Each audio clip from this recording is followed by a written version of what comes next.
All right, and we are live. As far as audio stuff goes, you guys let me know if there's any kind of audio echo or anything. I have backup headphones here. I'm running a new microphone, so if you guys hear anything, just drop it in the chat and we will adjust.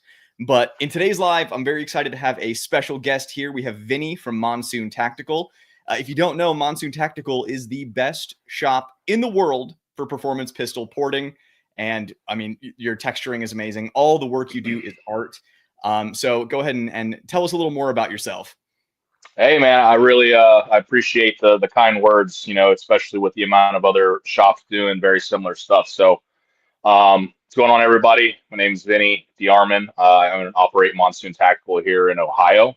We're a custom shop, right? That's kind of where I got my start, actually doing more frame stuff years ago, and then started to integrate all the other stuff as we kind of grew, So everything that we do is just something that has been a growing passion and craft for me over the last 5 years of doing this professionally. So Right on. We have lots of people saying hi. We got Kenji, we got MTS saying let's get chunky. And what's up, Chris? Good to see you, man. Driving to the range, just saying hello. Right on. Enjoy. And what's up, Chris? So normally I read everybody's comments and go through everything, and I'm here for like 6 hours. Today we're going to be on for an hour, maybe 90 minutes, and I'll be a little more picky and choosy with comments. If you want your comment to be seen, of course, super chats are always appreciated and prioritized. So if you either want to cut the line and move to the top, or if you just want to make sure that your comment is read, that's the easiest way to do it. Mark says, good morning. What would Monsoon do to a government-sized new platypus? If someone just sent it to you and said, do your thing to it, what would you do?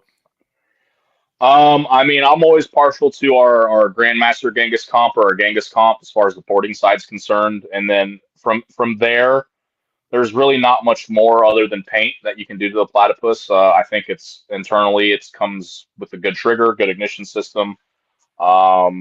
So I mean, porting and painting it. So it just depends on the options of porting that you want, and I'm sure we'll kind of discuss the different options and why we would go that route later on in this live, I'm sure. Right on. Yeah, because I have not tried the Grandmaster Genghis comp yet, but everything that I've heard about it is that it's kind of the best of all worlds. It does everything. So why don't you tell us about that Grandmaster? Because that is essentially the Genghis comp, which is like a chunk port, and Lucky Sevens, but 3 of those holes, right? Yeah, so kind of backpedal a little bit. Our Lucky Sevens was kind of our first porting option that we ever offered years ago. Like, it was the first one that we decided to enter the market with, and it evolved into what it is now, and it's kind of stayed the same for like the last 4 years. Then the chunk port, kind of the industry standard now that made us really popular. I did on a Staccato probably about 3 years ago now, and it evolved into the Genghis comp, just based off of the chunk port was kind of I wanted to do this, but we did it, and it was very crude. It worked very well. We did quite a few of them. There are some of the original ones floating out there. Listen to the customer base, change the aesthetic of it, and then from the technical side of it, just it wasn't ideal and optimal. So we went back through and changed the dimensions. And even then, that product is still evolving and growing. We just changed it again ever so slightly to the design I originally wanted, now that we actually have the technology, so to speak, to get what I want from the machining side of things. So did that. That was real popular too. I think that product's approaching about my timelines are always skewed. So either that it's almost 2, maybe 2.5 years old now. And then last Black Friday, 2 Black Fridays ago, we released our Grandmaster Genghis comp, which was combining our 2 flagship porting systems together to give you the best of both worlds, right? Because as far as like traditional inline barrel porting or any barrel porting in general, that feel is going to be significantly different than a chunk port comp style, even like, compensator style feeling. So, and to me, blending the 2 together isn't anything, in my opinion, that's new. My background as far as shooting is concerned comes from the competition world. I was very lucky early on to have exposure to like really high-end race guns, things that back when I started shooting, people in our kind of sector would never take a second look at. I mean, 2011s, even back then, nobody really looked at those guns as popular as they've become.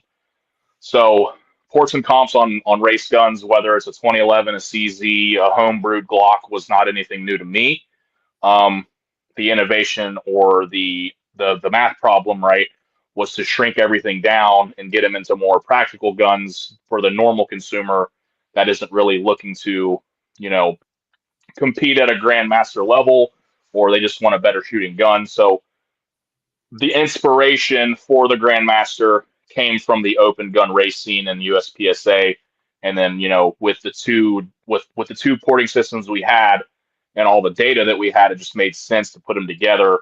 And it's like I said, the best of both worlds. You're getting that gradual let off from the three ports activating, and then there's still plenty of gas behind the round leaving that activates the comp, and you get that quick return to zero. But before you get that gradual let off because the operating system of the gun is dropping from the ports. So super Right. long-winded, but that's kind No, of the math and the thought process behind all of it. yeah, super thorough. And that's something that a lot of people don't think about is it's not just about having a flat shooting or a soft shooting gun. The return to zero, the immediate return to zero is, normally a trade-off that you have to make, but it's Hmm. very helpful when shooting fast. So that's Yes. kind of a best of both worlds there with the Grandmaster. Uh-huh. And Straight Stupid here asked a question. First of all, thanks for the super chat that I was going to ask you later. So I think this is a good opportunity. Which pistol has gained the most from porting? So like what platform what pistol benefits most from porting? I mean, I feel like any pistol with the right porting can benefit from it, right? Right. From the technical side, there's a lot we could talk about, right? But what I see the most benefit from, and that what I've heard people say the most benefit from, again with the right porting, are those guns like 4 inches to 3.6 really see a big gain in performance because the smaller the gun is, the harder it is to shoot. So those smaller guns tend to get more gains, at least like tangible gains from porting on those smaller guns. And as the guns get kind of bigger and heavier, some people may notice it, some people may not.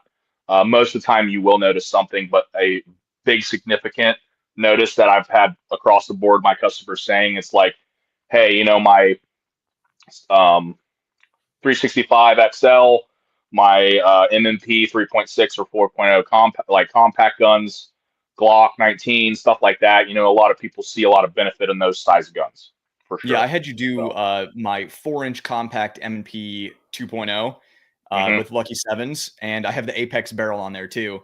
Yep, And the one thing that I was super stoked about is still maintained the accuracy from that Apex barrel, despite yep. the porting. But it did make a huge difference on that 4-inch gun. But I would see how that 4-inch gun, once you start getting beyond that, there's I don't want to say diminishing returns because there's still a massive benefit from having like a dime bag on a 5-inch M&P, but Yeah. that it definitely makes the most difference. Now, speaking of carry guns, Conrad asked a good question because this is something that I've touched on the channel in the past. Can I feel safe carrying a ported pistol that throws out spalling, or should I just avoid it at all costs? People misconstrue my opinions about this, but I'm curious to hear your thoughts on it, and then I can clarify what I think.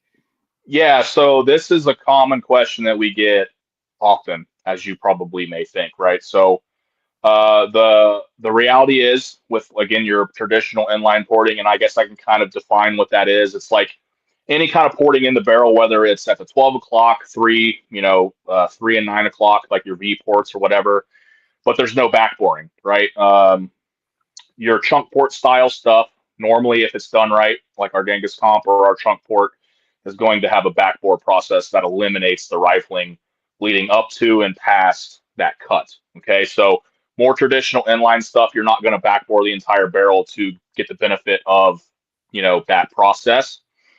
So you're inherently going to get hot gases, jacket spalling, all that stuff. There's plenty of tests out there people have done as simple as putting it underneath an F6, shoot it, and see what happens, right? It's going to put holes in it, little micro holes. My philosophy on this, right, is one, you have to be, this is kind of like from a moral standpoint on our end, you as a consumer obviously have to make that decision if you want to carry a ported gun and if it's going to meet your parameters for a carry gun. Reliability, accuracy, all that stuff, you have to take that data and make sure that it fits those criteria. And then the other side of it is, okay, well, is it going to, the biggest one is it going to affect my night vision? No, for sure. I don't think that's absolutely going to happen. I've shot them under nods. I've shot them, under white lights. If you're in the pitch black and you're shooting at something without any kind of PID device like a light, it might, give you something, but at that point, you're kind of not doing the right thing as far as a moral standpoint, shooting at something you can't see. Well, and also, even a non-ported gun is going to flash in pitch black. Correct. That's something that I've tested on my channel. Is I'm like, dude, something that's not comp ported is still going to flash bright enough to do the same thing. Yeah. So if you have a white light or even under night vision, it's not going to affect your natural night vision. And it's so fast that you're not gonna see it. Now, from a close retention self-defense standpoint, if you absolutely have to shoot that gun from close retention for whatever reason, depending on your experience and training, even with most people that I've seen train close retention shooting, they always tell you to angle the gun away from you, which would alleviate the issue potentially. Here's kind of like the kick in the teeth facts. If you absolutely have to shoot the gun like this and your life is on the line, what you're, getting a little bit of spall to the face versus your life, kind of like my perspective on it, really. You could get peppered. You're not going to die. So that's just like worst case scenario. But hopefully your training kicks in, you tilt the gun outward, and then you're fine, right? So that's just kind of my thought process on it. Yeah. So my experience with this is I did shoot a ported gun from retention and ended up with spalling my arm. And it shocked me how deep it went into the tissue, because when you shoot, when you hold cardboard over it, it just, like you said, makes little holes. It's peppering, but when it's flesh, and since that happened, I now have a banana test because banana is close to skin on your arm, and I tested a bunch of different ammos, a bunch of different ports, and spalling is likely going to happen except in the case, like you said, the Genghis comp backboard is going to eliminate almost all the spalling. But so my concern if shooting from retention is like you're going to live, but you could lose an eye.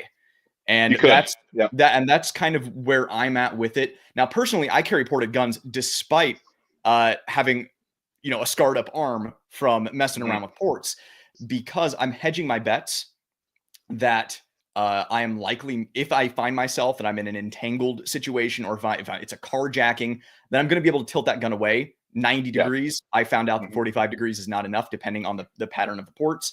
And I'm hedging my bets that the advantage that a ported barrel will give me in a gunfight is going to be superior to any drawbacks I might have at retention. Yeah. So my biggest thing at every conversation, there's always give and take. I'm not going to sit here and tell my customers or your followers or anyone that porting is the end all be all for things. And like, there's no downsides. There are absolute downsides to porting. Again, traditional porting ballistics will be affected. Who does it, how well it's done is how minimized, right? There's a lot of shops. And again, the same kind of backing into this, bigger isn't always better. Okay. So like big ports aren't always the answer. The bigger the ports, the more spalling you're going to have, the more gases you're going to get. How well those ports were done. Again, you said you had a 4-inch gun that was ported by us with a match grade barrel and accuracy wasn't affected. That has a lot to do with our process and making sure that the barrels are cleaned and done right before they leave. Right. Because burrs are going to happen. Whether or not that shop is going to go back through there and efficiently take those burrs out, which can also cause more spalling, is the question. So you're absolutely right. Right. There's no, like I said, there's no give and take. What are you giving? As far as what are you taking as far as what you're going to be giving when you do ported guns, right? Well, the guns are going to shoot, flatter, better. It's going to allow you to shoot faster, more accurately in theory, right? But what you're giving is one-handed shooting is much easier. Yes, what you're giving is again that spalling, potential gas, and velocity loss. Okay, and potentially, depending on your homework and your data collection, reliability, right? I can't say here and say 100%, all ported guns are reliable. That's not true. Again, depending on who does it and how it's done.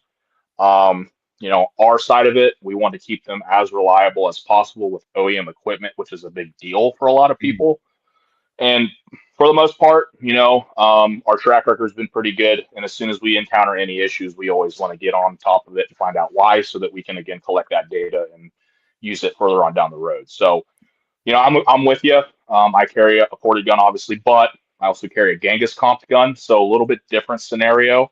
But still ported nonetheless. I still have to take a lot of those factors into consideration.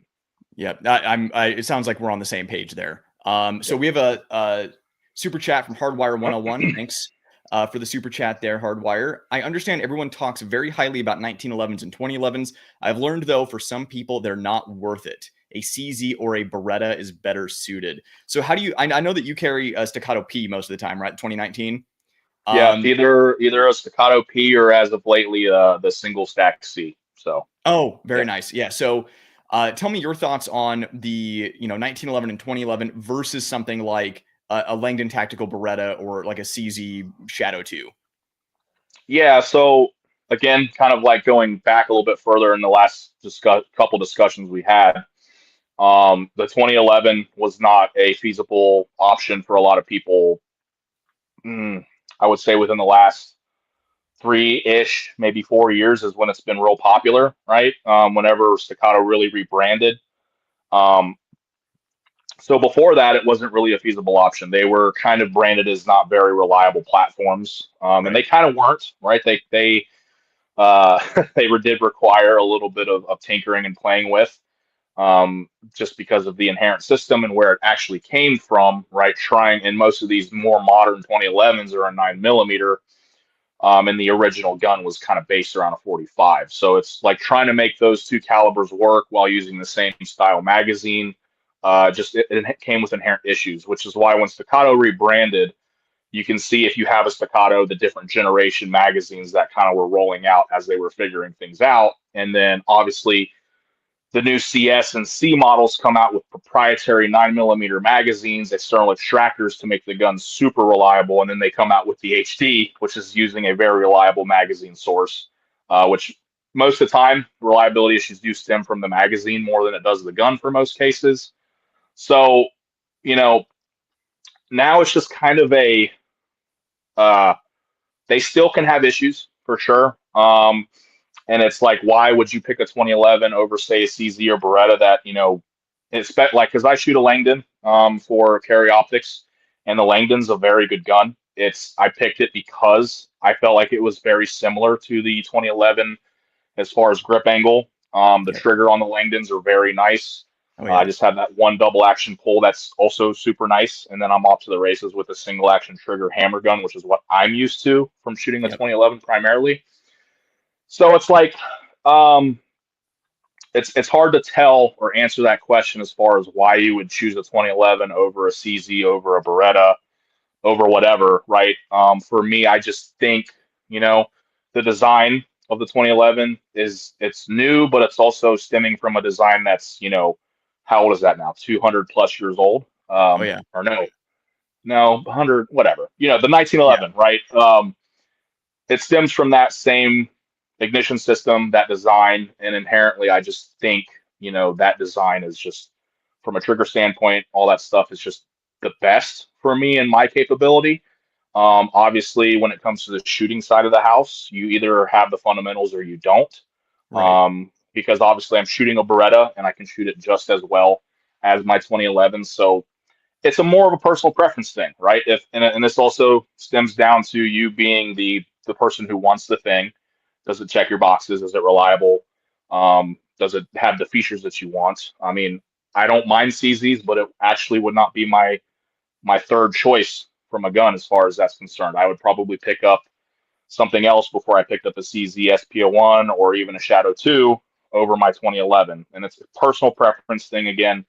Um, Obviously, price is a big concern for most people too. So that's a very loaded question. We could sit here and talk about that all day, but I think it literally just stems down to your shooting style and your budget and what you prefer.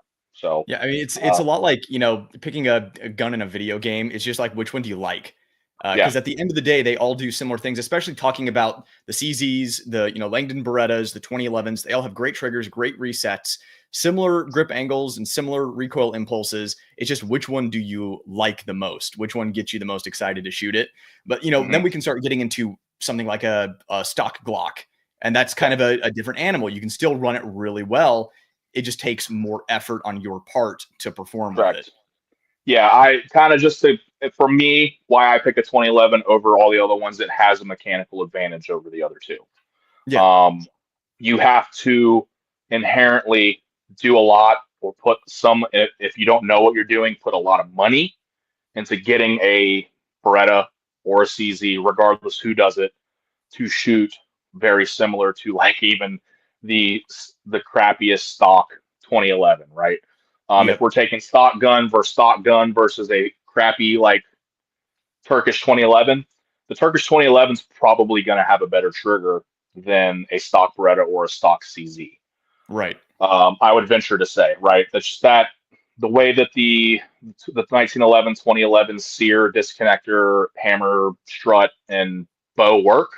It's just everybody in the gun industry is chasing the 1911 trigger and the 1911 grip angle. So that kind of should tell you something. It's just that gun was honestly ahead of its time, and it's obviously breathing new life into different style of platforms. People are innovating and bringing new designs like the HD.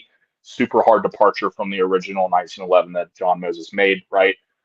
Kinda, but either way, I pick those guns because the trigger's just so good. The ergonomics and the way that gun points is just so good. Right, and I completely agree. Now, speaking of different guns from different manufacturers, something else that I want to ask you: a lot of manufacturers are now introducing factory comped, factory ported guns, kind of almost a hybrid where it's a port but it's not. It's like an integral comp almost. So think like the M&P carry comp, right? Right. The Prodigy comp, all of those kind of things. And in my experience, those factory offerings are not nearly as efficient as your work. And I certainly have my theories, but I'm curious, what is it that these companies are missing with their factory offerings on ports and comps that don't make them as efficient?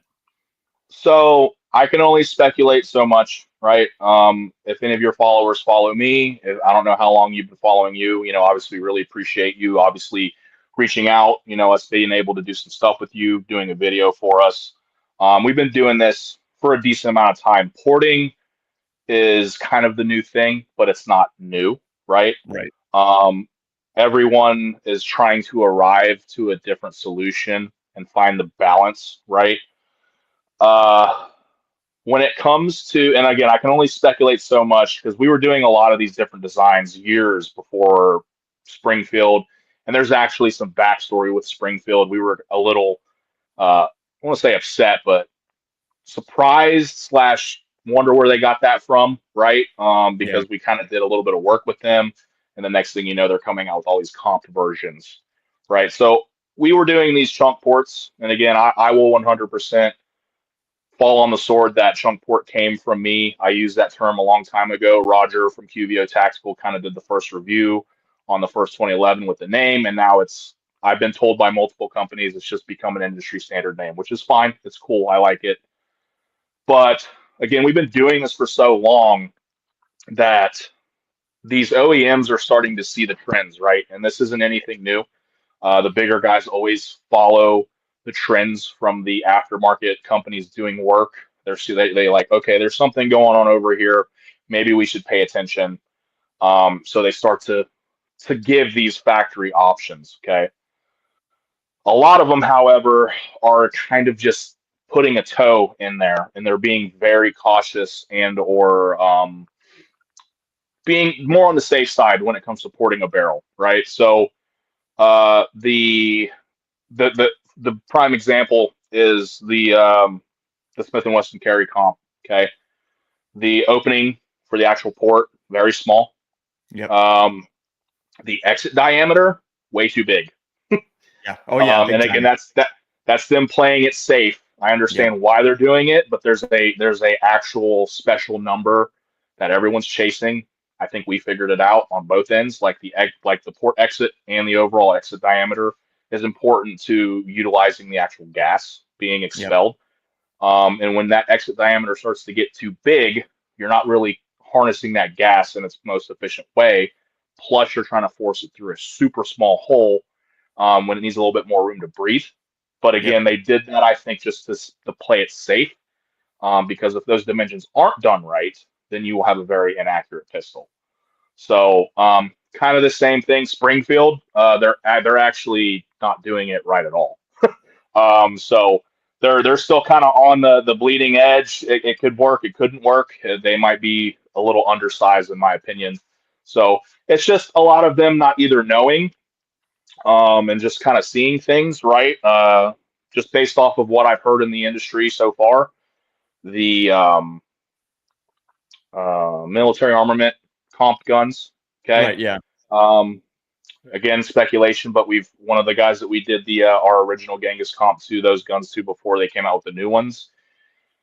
He went to SHOT Show, talked to them. He said, "Yeah, we saw a company do it, and we thought we would give it a try." And those guns are made over in Turkey and brought over here. And he sent me some pictures, and I'm just like, that gun doesn't look like it's going to be very accurate. They're missing some critical components, and there were some people complaining about the accuracy of the gun. So there's just some small, nuancy, nerdy stuff that it makes the biggest difference in the world.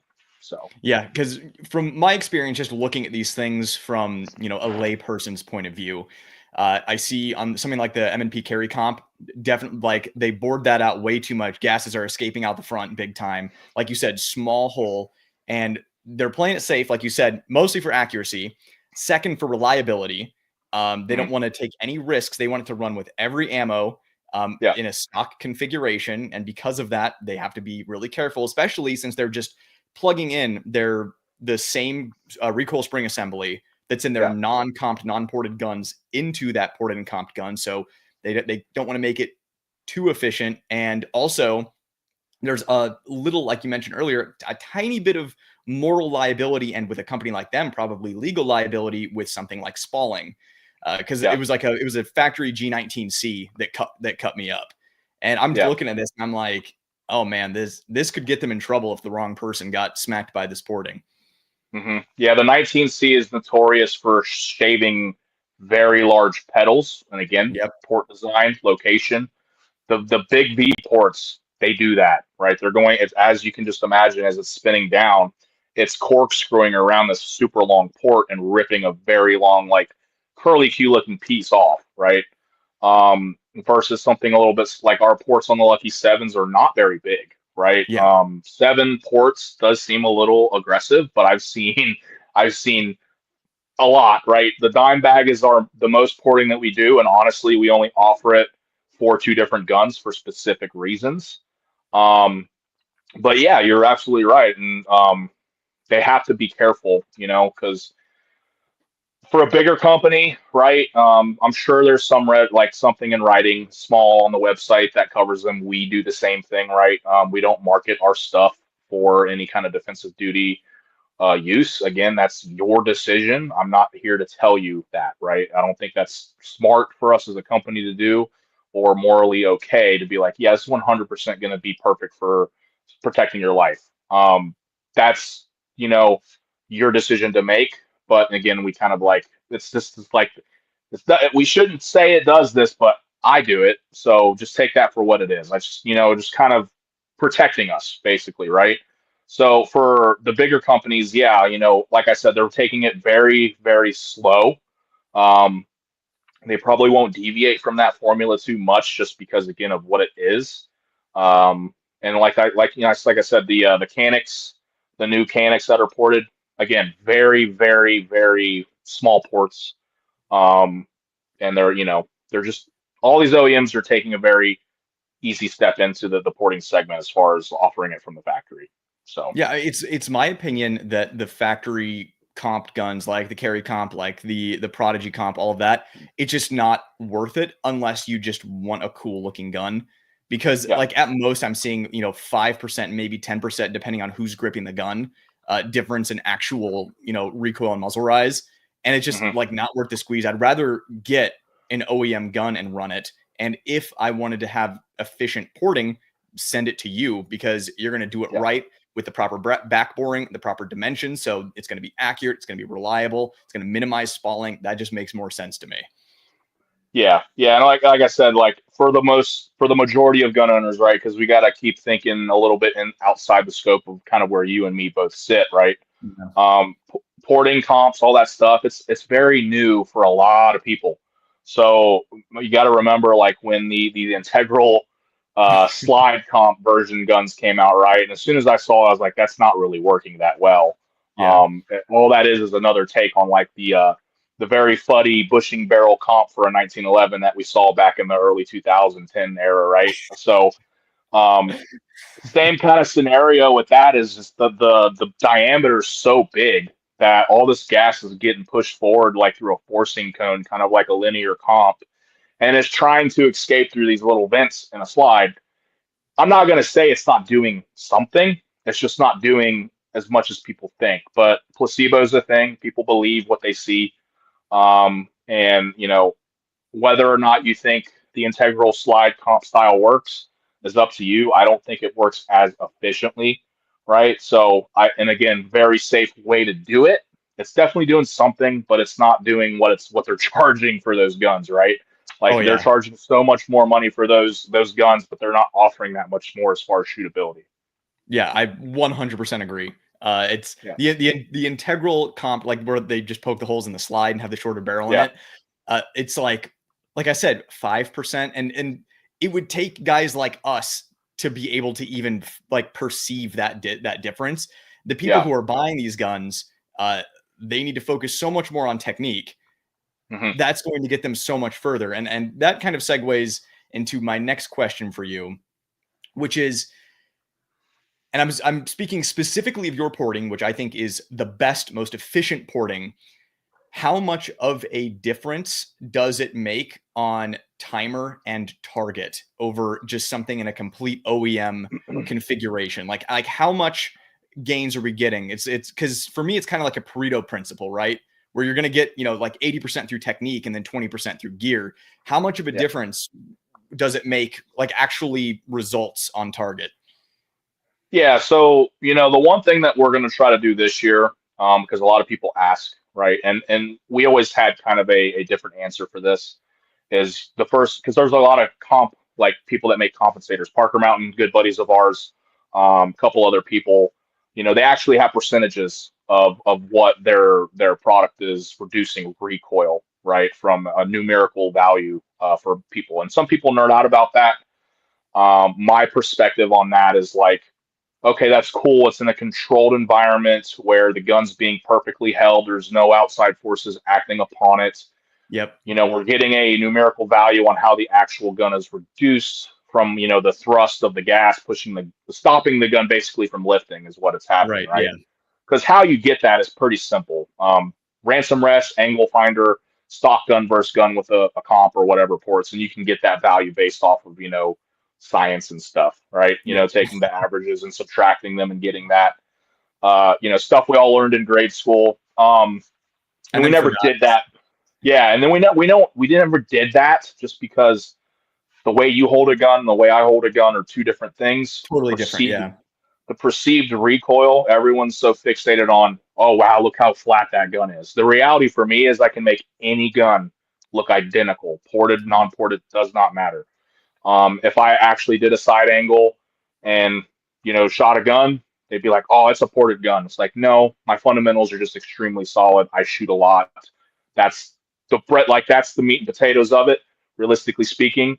If you have sound fundamentals, sights, grip, and trigger, you're going to shoot a gun great no matter what, right? However, once you actually start getting guns that are optimized for, whatever you're needing it to do, and you apply fundamentals, well, holy crap, we got a whole different scenario now, right?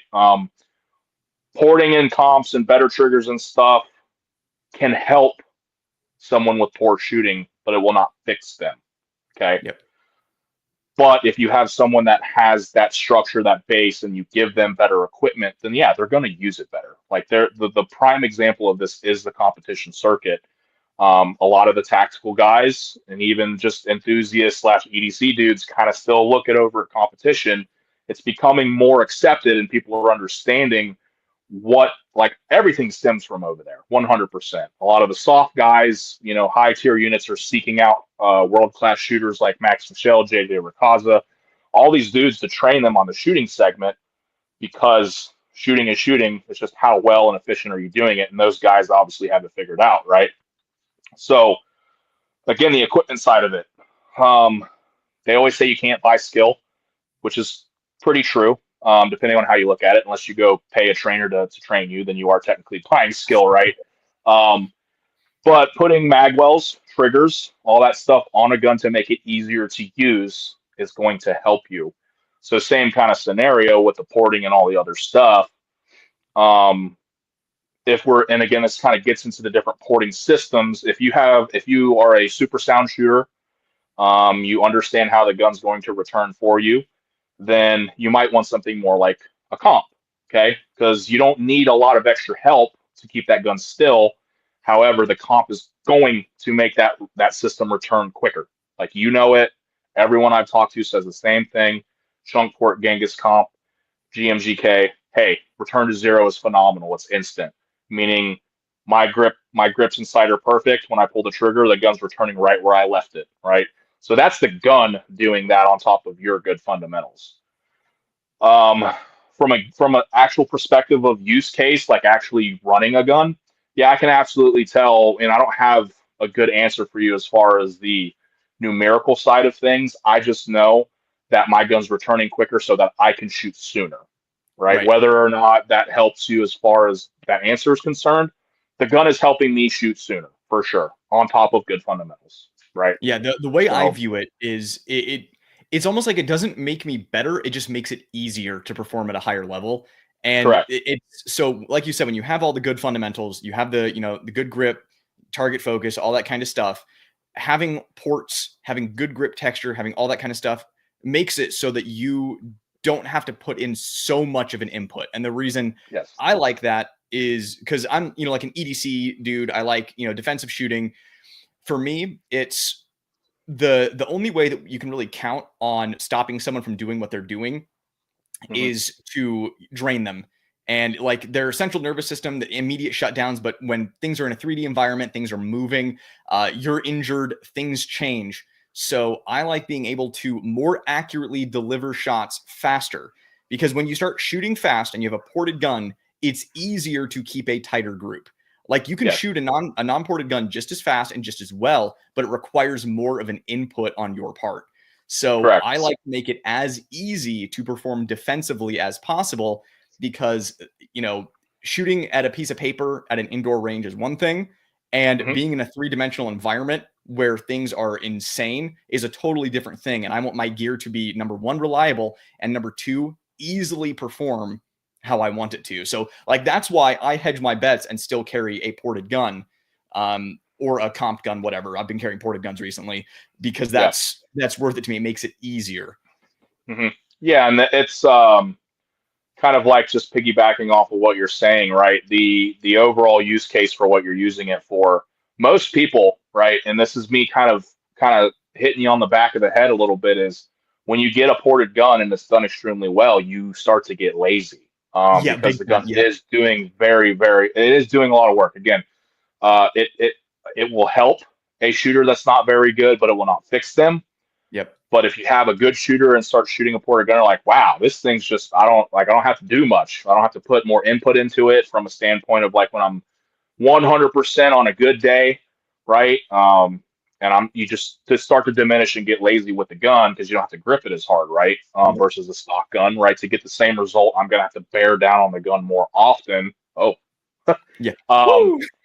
Than I would a ported gun, correct? So I always tell people, look, I want you to have these things. We love these things. Don't get lazy with your training. Grip the gun like if it wasn't ported, see what happens.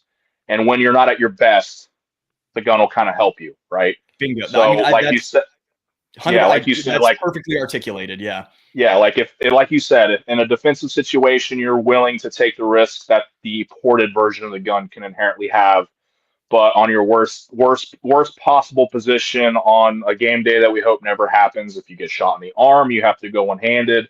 Guess what? The gun's going to be easier for you to utilize because it is ported, right? Yeah. Or modified in such a way that you trust, you know? But that's something that I immediately noticed when I started getting into ports and comps is I started only shooting ports and comps. And then the second I put a non-ported gun in my hand, I was like, oh Yep. my, this has like twice the recoil that I remember it having. And that's when you realize you're getting lazy and Right. and you don't want that. So it takes discipline in Yes. order to run these guns consistently without Yeah. creating bad habits. Yeah. And I, like I said, as long as we've been doing this, I've heard both sides of it. Like, oh my God, I don't have to put as much input down. I'm actually getting negative recoil because they're putting more input than they need to. So like there's gonna be a small learning curve, I think, depending on how the gun's ported, what kind of shooter you are, right? If you're like, I'm really bearing down because I want my grip to be perfect. I want to crush the gun because I want to collect alphas or whatever the case may be. When you go to put that same kind of input in a gun that's not doing as much, I'm not saying, stop gripping the gun extremely hard. You still want to grip it hard, but you don't have to put as much effort into it. It really does. And it also doesn't take a whole lot of effort when I say grip the gun hard to keep a non-ported gun flat, right? Yep. We just say that, it's the right thing to say, like grip the gun hard, crush the gun. The reality is you actually don't have to do a whole lot, Right. honestly, in my opinion. Um, you know, so again, it's, oh my goodness, I'm actually having to change the way I shoot, or hey man, I got lazy. So it's like my best advice is if you have to change a little bit, don't change, like just to because the gun's just going to return for you. You've seen it, whether it's traditional porting or a chunk port. The chunk port does return better, but a traditional ported gun's still going to return pretty well. So just you may not have to put as much force into it, but you're still going to put enough in it and maintain that discipline to keep your fundamentals in place, right? So, Yeah, it's it's funny because it's almost the opposite philosophy that was wrong back in the day, but with revolvers where it's train with 38s and carry 357s, which is a bad idea. But it's almost the right. opposite philosophy of like train with 357s and carry 38s, where you can handle a non-ported gun just fine, and when you're carrying a ported gun, it requires less input if things don't go well. Like I'm not saying do that, but just that's kind of the overarching philosophy.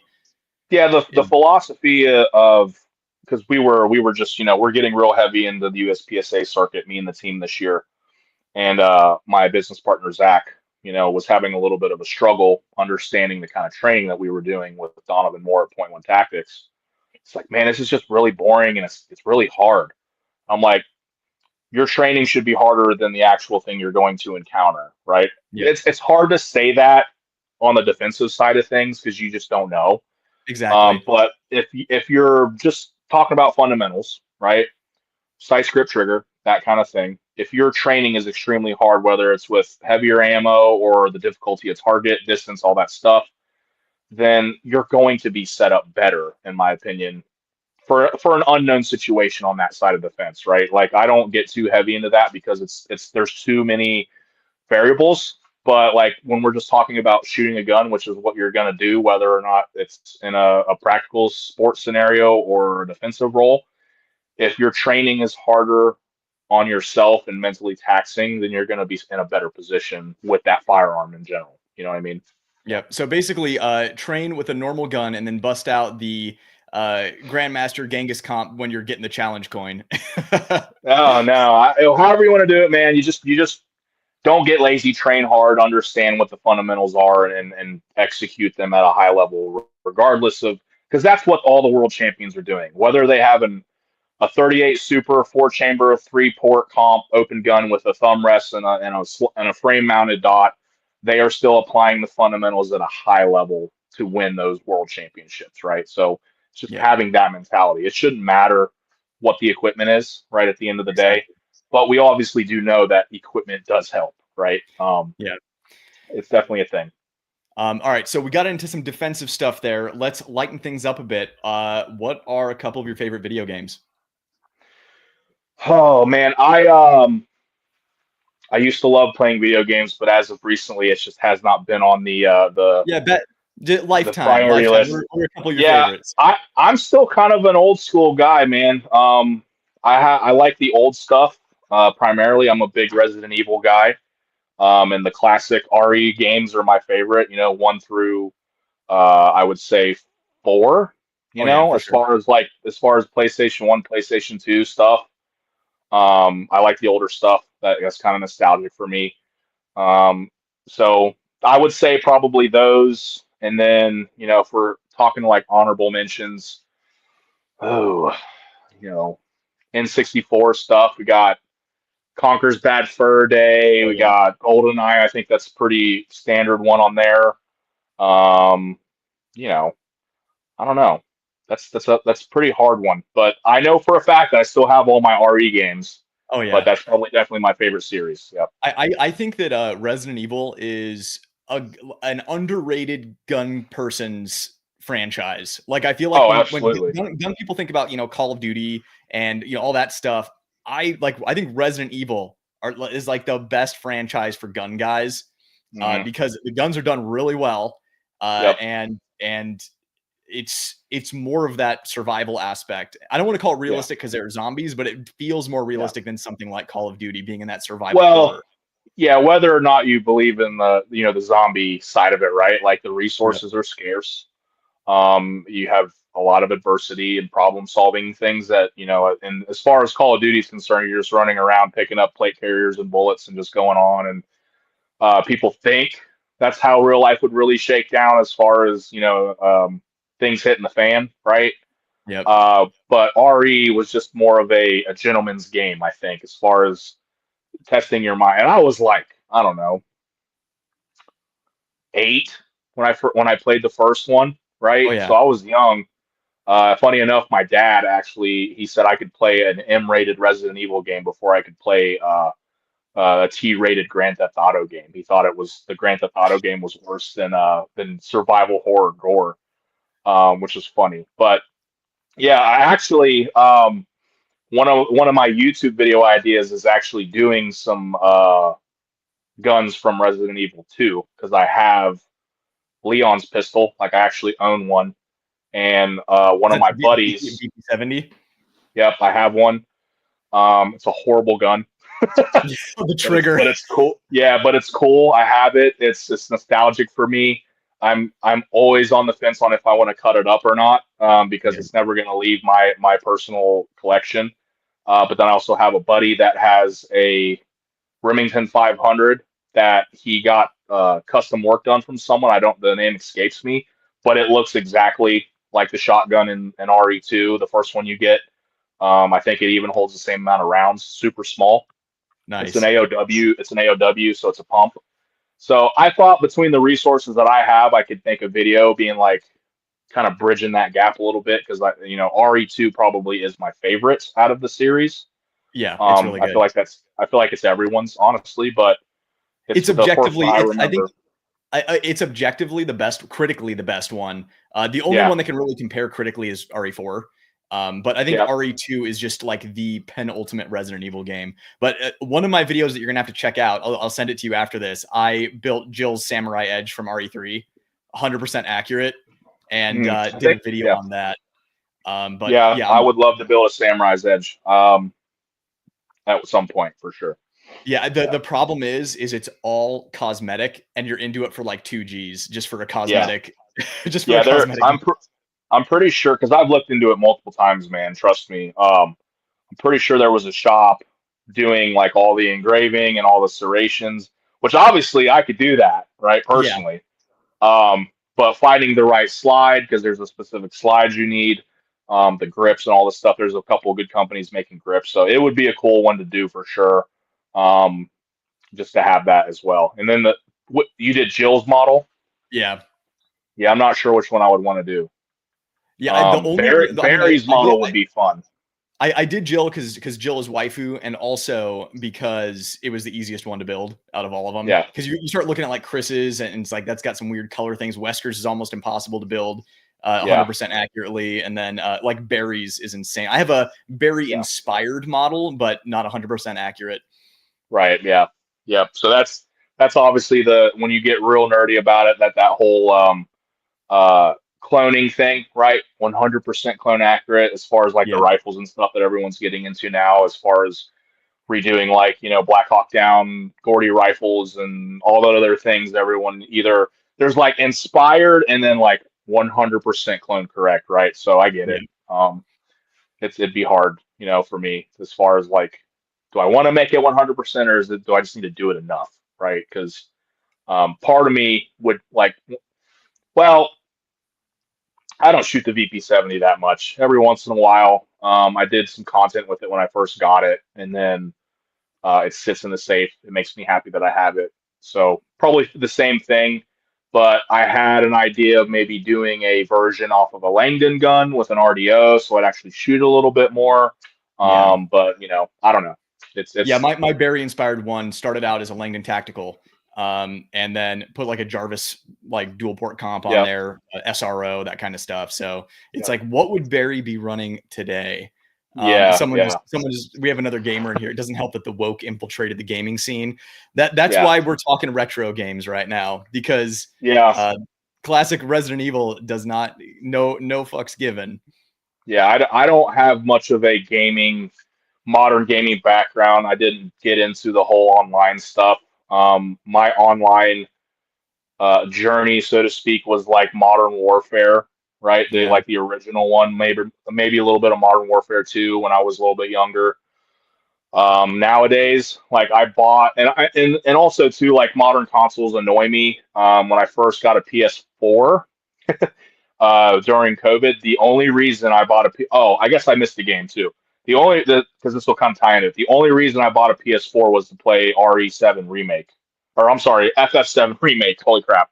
oh, Final Fantasy, yeah, Final Fantasy 7 remake is the only reason I bought a PS4, and this is the first time I ever dealt with a PS4. And I go buy the game, literally buy the console and the game from a Best Buy like an hour from my house because they were the only one that had it. Right, get home, put the disc in, and I have to download the disc to the game to play it. So I'm yeah, like, okay, cool. So like I can't even like I'm used to putting a game in and I can just play it. So now I got to download it to play it, and I was just like kind of put a bad taste in my mouth. And then I think I'm more into the games for the campaign and the story than I am like playing with online. Like I'm into that aspect of it, the cinematics. Now that I'm really thinking about it, Final Fantasies, one of my favorite series, like 7 through 10. same. Um, The Last of Us, really good game. Really Another love gun that guy game. game. The first one's another Yeah, gun guy game. Just talk about yeah, a dude who is, self-sufficient and proficient, yeah, and uses guns to protect people and get it done, protect his own. yeah. The Last of Us was a good one too. I remember that one.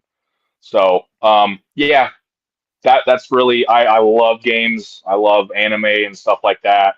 Just it's been a little less and less lately with the business and the family and all the stuff. Yeah, with So all the adult stuff. What are a couple of your yeah. favorite animes? Again, retro stuff. Um, uh, Samurai X, Ronin Kenshin, Outlaw Star, Dragon Ball Z, Oh yeah, Yu Yu Hakusho. yeah, I'll probably spit out a couple like Death Note's pretty good. that's a good one. Um, Great Teacher Onizuka. I don't know if you ever Oh heard yeah, or oh seen hell that yeah, one. that's a good one. Yeah. That's funny as Uh, hell. Trigun. Hmm. Those are kind of like a lot of the main ones that I've watched. And then like some of the newer stuff, I got into Seven Deadly Sins a little bit. It was a pretty decent one. Yeah. But same thing, like just not enough time to really explore and watch them Yeah, well, anymore. So, you've seen the best there is. If you've yeah, played and seen the retro stuff, you've seen the best that there is. yeah. All right, I want to ask you about triggers. So, everyone, not everyone, but I think most people will agree that 2011, 1911 trigger is Hmm. just like kind of undefeated. Yeah, Um, but I think that there are some alternatives and competitive options out there. Like I'm a big fan of the Apex trigger and the M&P 2.0. yeah. And I think the PDP has a really good factory offering as far as triggers go. I wanted to get your opinion on triggers and which ones you think are kind of that S tier, the top tier for triggers on different platforms. Yeah, so I'm gonna start out by saying like everyone has their different categories that they really nerd out on or get snobby with. funny enough, triggers are not one of them for me. I'm more of the grip snob because that's my main Yeah. background. Like if I hold something, I'm like, this, and this needs changed. But I still appreciate and understand trigger systems and things like that. So obviously to me, top tier, top of the line is going to be a 2011 that's done extremely well. From there, stock options, I would say probably some of the best triggers coming from a stock gun that I've seen has been like your Walther, your PDP, even the stock PDP trigger is really good. The defense trigger, I don't even know why they call it that. I'm pretty sure that's what it's called, like the metal Yeah. one. Really good, right? Especially in the steel frame guns, like those, the steel frame Walther PDPs, minus the little beaver tail thing that they're doing, which we make a lot of money on getting rid of that and blending it out, right? Really good trigger in that gun specifically too, just because it's all metal. It just feels different than the polymer variant. And then Canic, which also kind of is copying the Walther design a little bit. Really good triggers from the factory in there. Um, People are going to hate me for saying this. I think like the Gen 3 and Gen 5 Glock triggers are pretty decent. Yeah. Glocks are real weird. People get all like, there's so many people that make aftermarket pieces and parts for Glocks. And I always say people don't unglock your Glock when it comes from the OEM equipment. You know, doing ports, cutting it, obviously is a huge departure and can potentially cause issues, but not as much as like changing out trigger bars and changing out extractors and springs and recoil systems and plungers and all that stuff. The main heart of the gun, a lot of the issues can stem from that itself. So like the Gen 5 trigger, I think is probably on the better side. And then there's some Gen 3 triggers that are phenomenal, right? Like my Z26 trigger, really good. I'm not sure I would say it's S class, but I just kind of want to give a little honorable mention. And then like from there, man, we start getting more into like, I would say custom realm. Um, Anything Cajun for CZ, like good to go. Langdon guns, same thing. They're Oh just yeah. phenomenal. And I would say the best polymer trigger, polymer gun trigger would be an Apex installed correctly. Yeah. There's just something about that entire thing, like the right combinations of springs in that gun specifically is I think it's just the best trigger that you can get for a gun that's not a 2011. Personally, I that's agree. my So opinion. I run my Apex with the what is it? The duty sear spring and the factory return spring. And Hmm. like I've been liking that setup a lot. Yeah, Um, so I'll give you. I mean, it's not it's on the flow chart, but the one that we see the best, the safest, repeatable, and I would say borderline like lightest, but still like more than acceptable would be the stock return spring. The obviously if you have the kit, you're gonna the trigger. Okay, so the trigger kit with the trigger, the plunger, the sear, and then all the springs, right? right. The entire kit, not just the trigger shoe, because you can buy just certain parts for the Apex. So if you're gonna do an Apex, get everything. Okay, Yep. trigger, the sear, the plunger, and then I think that's it, right? Yeah.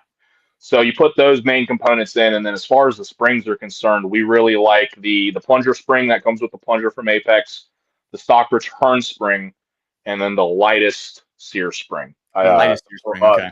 Yeah, for us, because like the stock return spring is kind of in that middle. The light one is just it's too much as far as like over prepping and having an AD, right? Yeah. Because if you're on target and you go to pull the trigger and you're not ready for it, that's considered an AD. Um, I think it's just there's not enough input on the pre-travel on the light spring, and then the heavy one is just too much. So like the stock one gives you just that enough, very predictable, and then even with a lighter sear spring, it's a very predictable. Like I'm on the final wall, and then you get that really nice light crisp break, right? Yeah. So to me, like as long as there's no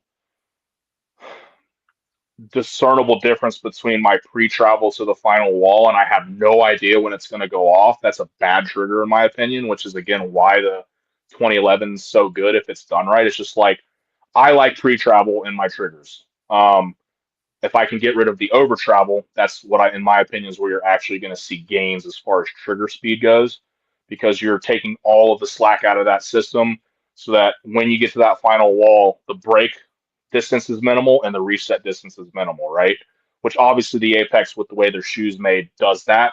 But on 2011, you can adjust that. And then I like a little bit of pre-travel with a very, very defined like pre-travel distance. Like sometimes you feel a 2011 and it's like weak and mushy, and then other times it could be just a little too heavy, but then you have like that in between where it's like I have play here and I hit that final wall and then I break. And the Apex pretty much mimics a 2011 or 1911 in that regard, so that's why I think it's the best.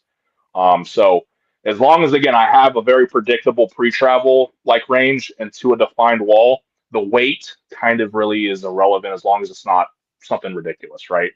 Yeah. Because if it's too light, you're going to prep and break through it anyway. But if it's heavy enough to where you can prep, like, okay, final wall, boom. Um, Again, if you train with Donovan Moore, he's very good with the trigger breakdown. Next time you play with a Glock, every time you encounter a stop, right, meaning there's some kind of resistance in between your take up, you can consider that a false wall. And, that's how you can really get nerdy on triggers. And Glocks can sometimes have anywhere between 4 and 5 false walls before you get to the final wall, meaning when the gun breaks. Versus an M&P 2011, any good trigger done, it's just air, final wall, break, right? So, again, that's kind of where I'm at with all those triggers. Yeah, no, I agree with everything that you said. And I'm also not much of a trigger person. I think the trigger is probably the least important component. I'm not saying it's not important at all, but I think it's the least important component of everything. Yeah, As long as the reset isn't a mile long. Like once you yeah, start yeah. getting into guns that have mile long resets, that's when it can trip you up. But like you said, now granted, Glock triggers can vary from one to another. Like you can get a Glock where the tolerances are a point where the trigger bar's rubbing on the frame and it's Yeah. like gritty and nasty. But for the most part, it like baseline Glock some of the Gen 3s or Gen 5 trigger is Yeah. good enough, and I can run that just as well as Right. anything else. It's just you get into the Apex and the M&P and the 2011, and it gets a little easier to perform well with it. Again, one of those just less input things. It takes less effort to think about it.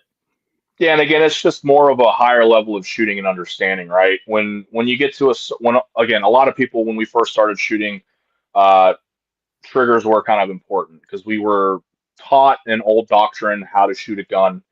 Um, that whole click bangy thing, riding the reset out, click, Oh, perfect yeah. sights, pull it again, which we're starting to realize now in the more modern age of shooting that you're going to go cyclic when you're shooting fast. You're not going to be actually prepping to that final wall every time you pull the trigger. You just cannot click, pull reset, find that click, and pull through the trigger and shoot fast. It's just physically impossible, right? All the guys that are shooting fast are coming off the trigger back onto the final wall in recoil and pulling the trigger while they have acceptable sights, right? The really good guys can do it at a very precise distance, meaning they are so intimate or in tune with their system or their gun or their trigger that they know, hey, I only have to move this much to actually get past reset and get back on it and pull the trigger again, right? So, yeah, if like I said, if that pre-travel isn't a big deal to me, the reset and over travel is, I think that's where you get your gains from. And then Yep. like kind of like you said, yeah, I'm gonna nitpick and be mad at a trigger that's 20. Like if I had to go shoot the VP70 tomorrow and shoot it fast in my match, I wouldn't be happy about it. I don't just like this Yeah. trigger's absolutely awful. I'm not saying, kind of like you said, it's not as important. There is like a line, right? Yeah. Like we're talking modern striker guns and like hammer guns and stuff like that. Like if it's a 7-pound trigger, but it's smooth, I Yeah. can work with that. Yep. You can run it. Obviously my sweet spot would be like that 3.5, 4, right? Yeah. That's Anything perfect. between that, I really don't care because I'm going to be smashing through that when I'm shooting fast anyway. And even when you're Exactly. shooting, like, you'll have people in the comments or whatever, well, what about precise shooting? Well, it's like, well, you still apply the same concepts. Like you're going to prep to the final wall and you're going to be more careful or more patient on your sights and pull the trigger. And hopefully, you're going to race back to that reset to that final wall and do the same thing. You're not going to pull the trigger like an asshole. You're going to watch your sights, look for the right conformation level that you want, and pull the trigger again. But you're going to continue to keep racing to that final wall at a target that's at distance or small or whatever.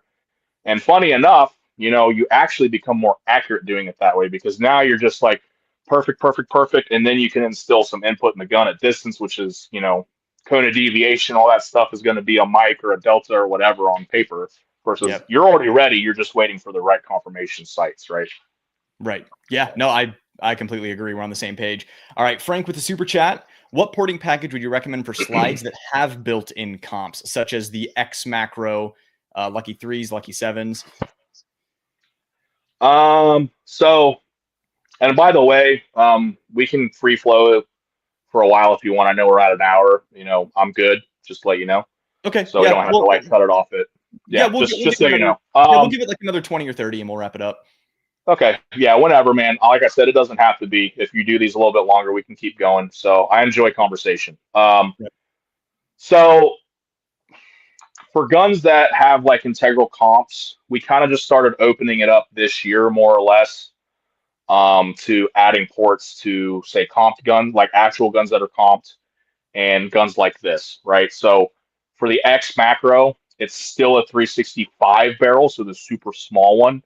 You're not going to physically fit our Lucky Sevens on that. So we have the Lucky 3, which is also what we use on our Grandmaster Genghis comp. And that porting system for that gun is going to yield pretty good results for a gun that size, right? So again, same kind of scenario here. Bigger isn't always better. Those 3 ports in a specific spot are going to still give you uh, a good recoil impulse for a gun that small. Because once the guns get super small, there's actually a point of like diminishing return, right? 43X is kind of the cutoff for the Lucky Sevens as far as size goes, and that's still pretty aggressive. Velocity isn't affected too much, more or less just the amount of concussion and all that stuff coming from that gun. And again, on the 365s, we had issues with the Lucky Sevens on those smaller variants, so we just stopped offering it, which is why the Lucky 3 kind of also came into existence. So on those comped and ported guns, we're going to default to our Lucky 3 just because we know how it interacts with our Genghis comp, and that feel is going to be pretty much the same, pretty much the same across the board. I mean, we're working with Parker Mountain actually on a project right now. We did kind of a beta prototype for our buddy Chris over at Vortex, where we did our Lucky 3 on the PDP X match, or is that what it is? Yeah. The comp version, the Parker Mountain Walther collaboration, and it yielded the very, very similar results to our Grandmaster, where you're getting that mass drive home back to 0 with the comp and that gradual let off with the Lucky 3. So that's our default for guns like that.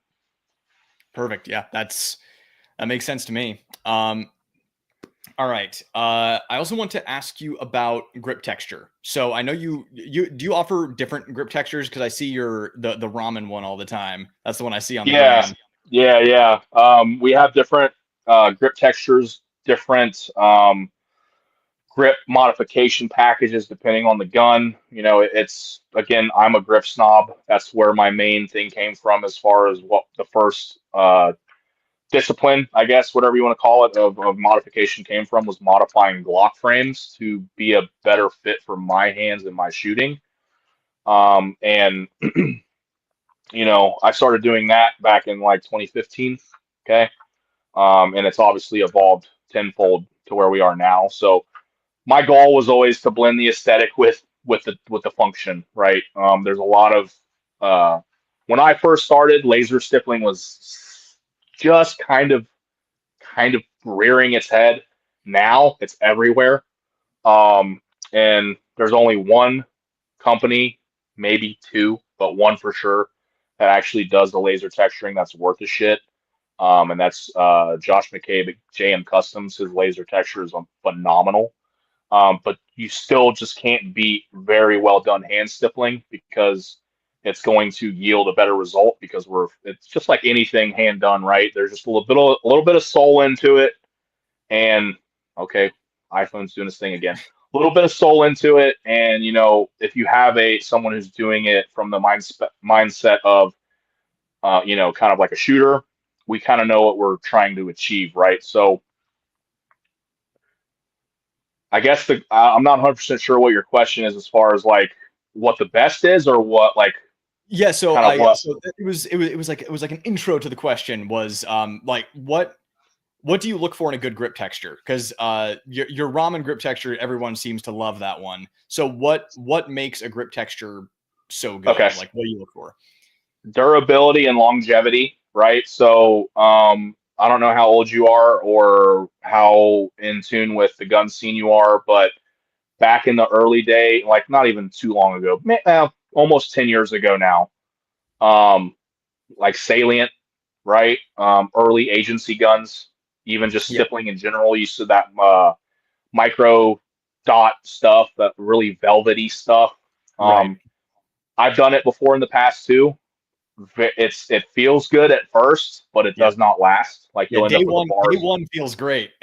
Yeah, yeah, you'll end up with a bar soap like after a couple months, so that texture will just break down. So for me, all of our textures were designed to withstand the test of time. Like I have guns, over here with some original stippling on it that has not broken down, guns that have been used. I keep up with a lot of older clients and friends that have my stuff, and a lot of them say the same thing, like still as grippy as I know it's breaking down over time, but they're like, it's still grippy, man. They normally tell me still grippy is the day I got it, but I know in my head, like it's broken down a little bit, but still it's the grip texture has withstood the test of time, the test of being used.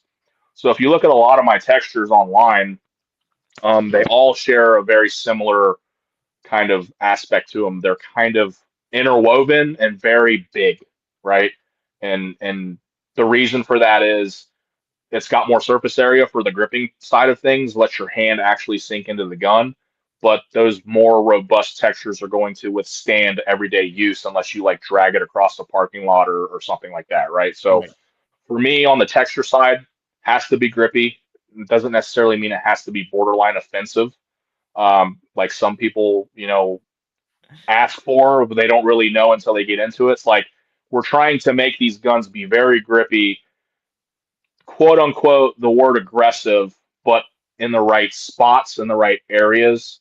Um, Again, I actually have someone in the shop now that I've mentored for a while. His name's Taylor. He's been a very good asset to Monsoon, and his background was also grips. He came in and I kind of fast tracked him and showed him a lot of the stuff that I had to learn through the years.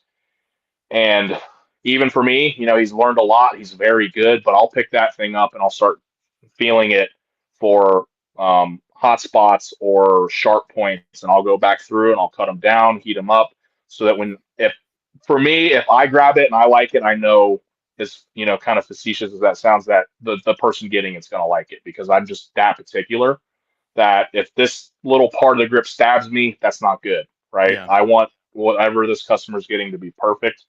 So from the texture side, that's what I look for.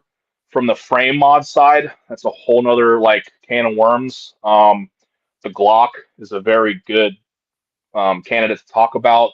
It's so blocky. There's so much material that a lot of what we're doing and a lot of other people are doing in the industry, as far as taking material away to make it more ergonomic, that's what we're doing at the end of the day. It's just who's doing it a certain way, a certain flavor, and you can kind of see what works across the board, what has worked over the years. Accelerator pedals on a Glock is pretty much like you expect those from a frame package. A single undercut at the minimum on a Glock is like pretty much needed. So, for us, we kind of blend our version of a single double undercut with texturing and round the gun off and take all the high spots off. And then from there, same thing, right? MMP doesn't really need too much. If I'm being Mhm. completely dead honest with you, right? Um, if I picked up a stock MMP and had to shoot it, I would not be upset about it. It's got pretty good texturing. There's not too many hot spots because, like, at the end of the day, a gun is not an organic thing that we're used to. We just believe it is. And a lot of people like the Glock, like our wrists don't do this. This is more how we're used to like holding things. You don't hold a cup of coffee like this everywhere you go. So it's all in the perspective of who's building the gun and what they think the grip should feel like. And then that's why there's guys like us or grip dudes in general that are like, no, it's really not supposed to be that way. So modifications are kind of in the eye of the beholder and what they think is comfortable.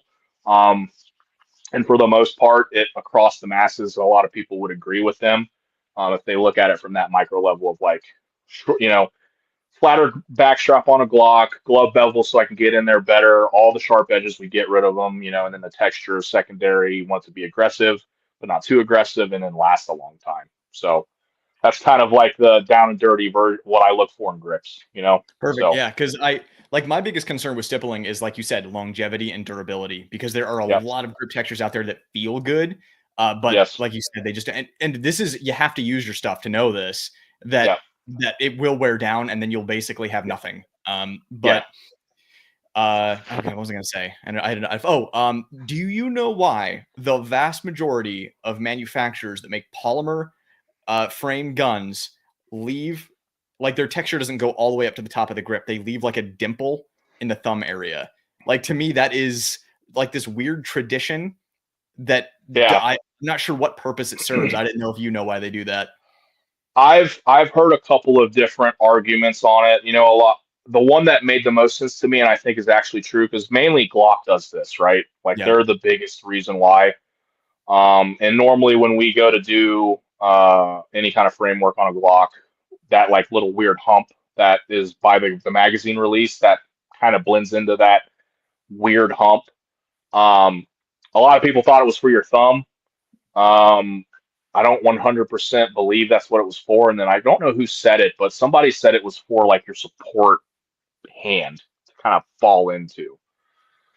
Whether or not, again, with unless I'm sitting in the room with the engineers to understand their thought process on it, whether it's actually for a thumb or if it's actually for like your support hand to fall into that nook and get some like, you know, meat on the gun there.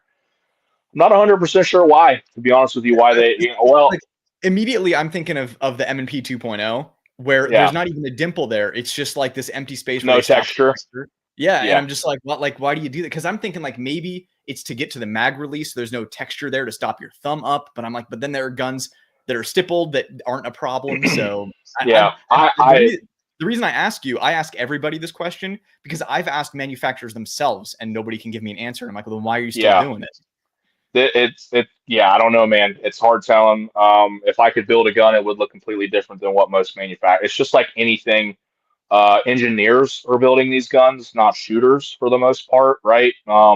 You can tell when a company's trying a little bit harder or they get some input from like a pro staff shooter, something like that. Like I Yeah. think Canik is doing a very good job, but they also, um, they talk to their people, they talk to their customer base, they have professional shooters that can give them input, and that's extremely valuable, right? We share the same model, um, as far as listening to what our customers are saying, what they would like to see, if it makes sense for us to implement that, and then obviously for us too, we're shooters, right? Yeah.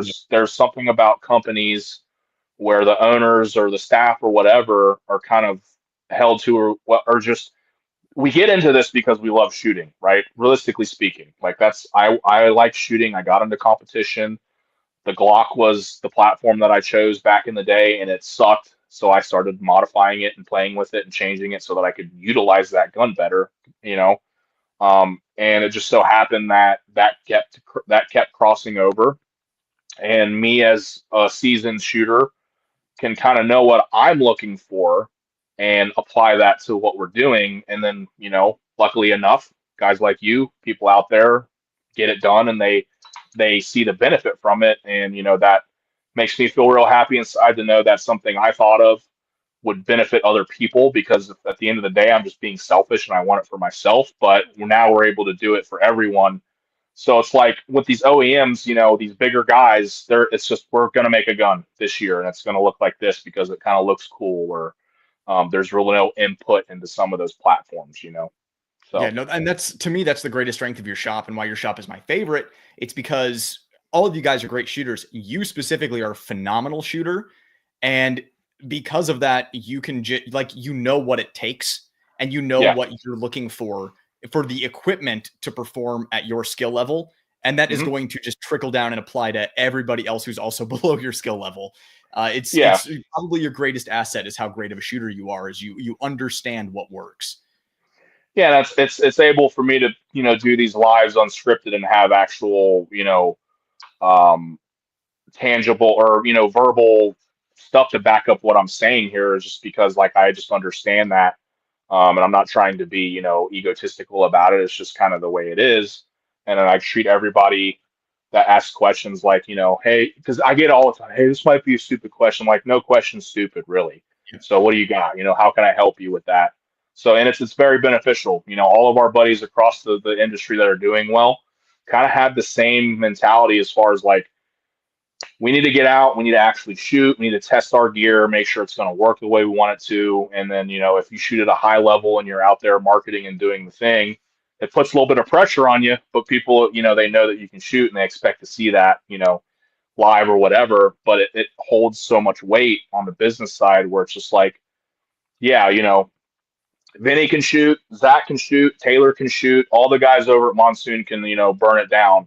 That's important to me, right? I always joke. That's not true, but I always joke with Taylor specifically. He's like, "You better do good, or I'm gonna fire you." So, um, because when we went to Donovan's class, it's like, "You better pay attention, buddy. Your job's on the line," which is far from the truth. But just to push him a little bit, because Yeah. he's new and he's really enjoying the process. So that's what I enjoy the most, as far as like seeing people go through their journey and then us being able to help them with that. Yeah, and that's why like shops like you and like dudes at Tier 1 Concealed, it's why I think they make the best holsters. It's because Yes. those dudes are phenomenal shooters and they run their stuff and they know what is required, what's required of their gear to perform at that level. Yeah, and we're very good buddies with Jared and the guys over there. I don't know if you ever talked to him or any of those guys in general. Jared is another interesting anomaly, in my opinion.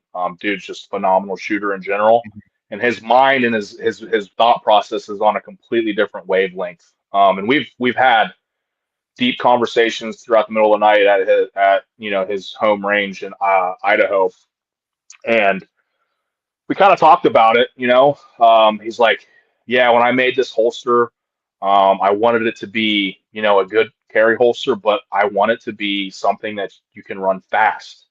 He's like, back in the day, we keep saying back in the day, but like back, that's what he said. Back in the day, speed was not really connected to concealed carry. He's like, I don't know why. Like, at the end of the day, if it's you're competing for your life, so like, why can't I make a holster that's fast, safe, and the best on the market? That's literally what he told me. I was like, that's a very good point. And he's a shooter, he knows how to shoot.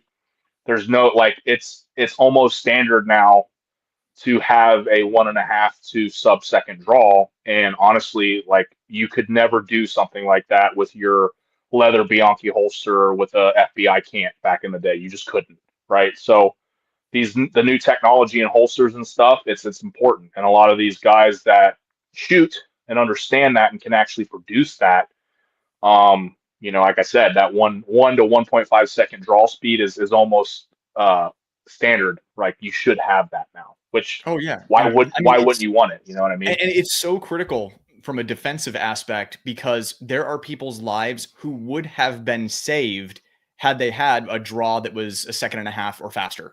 Like For it's sure. literally having a faster draw will save lives.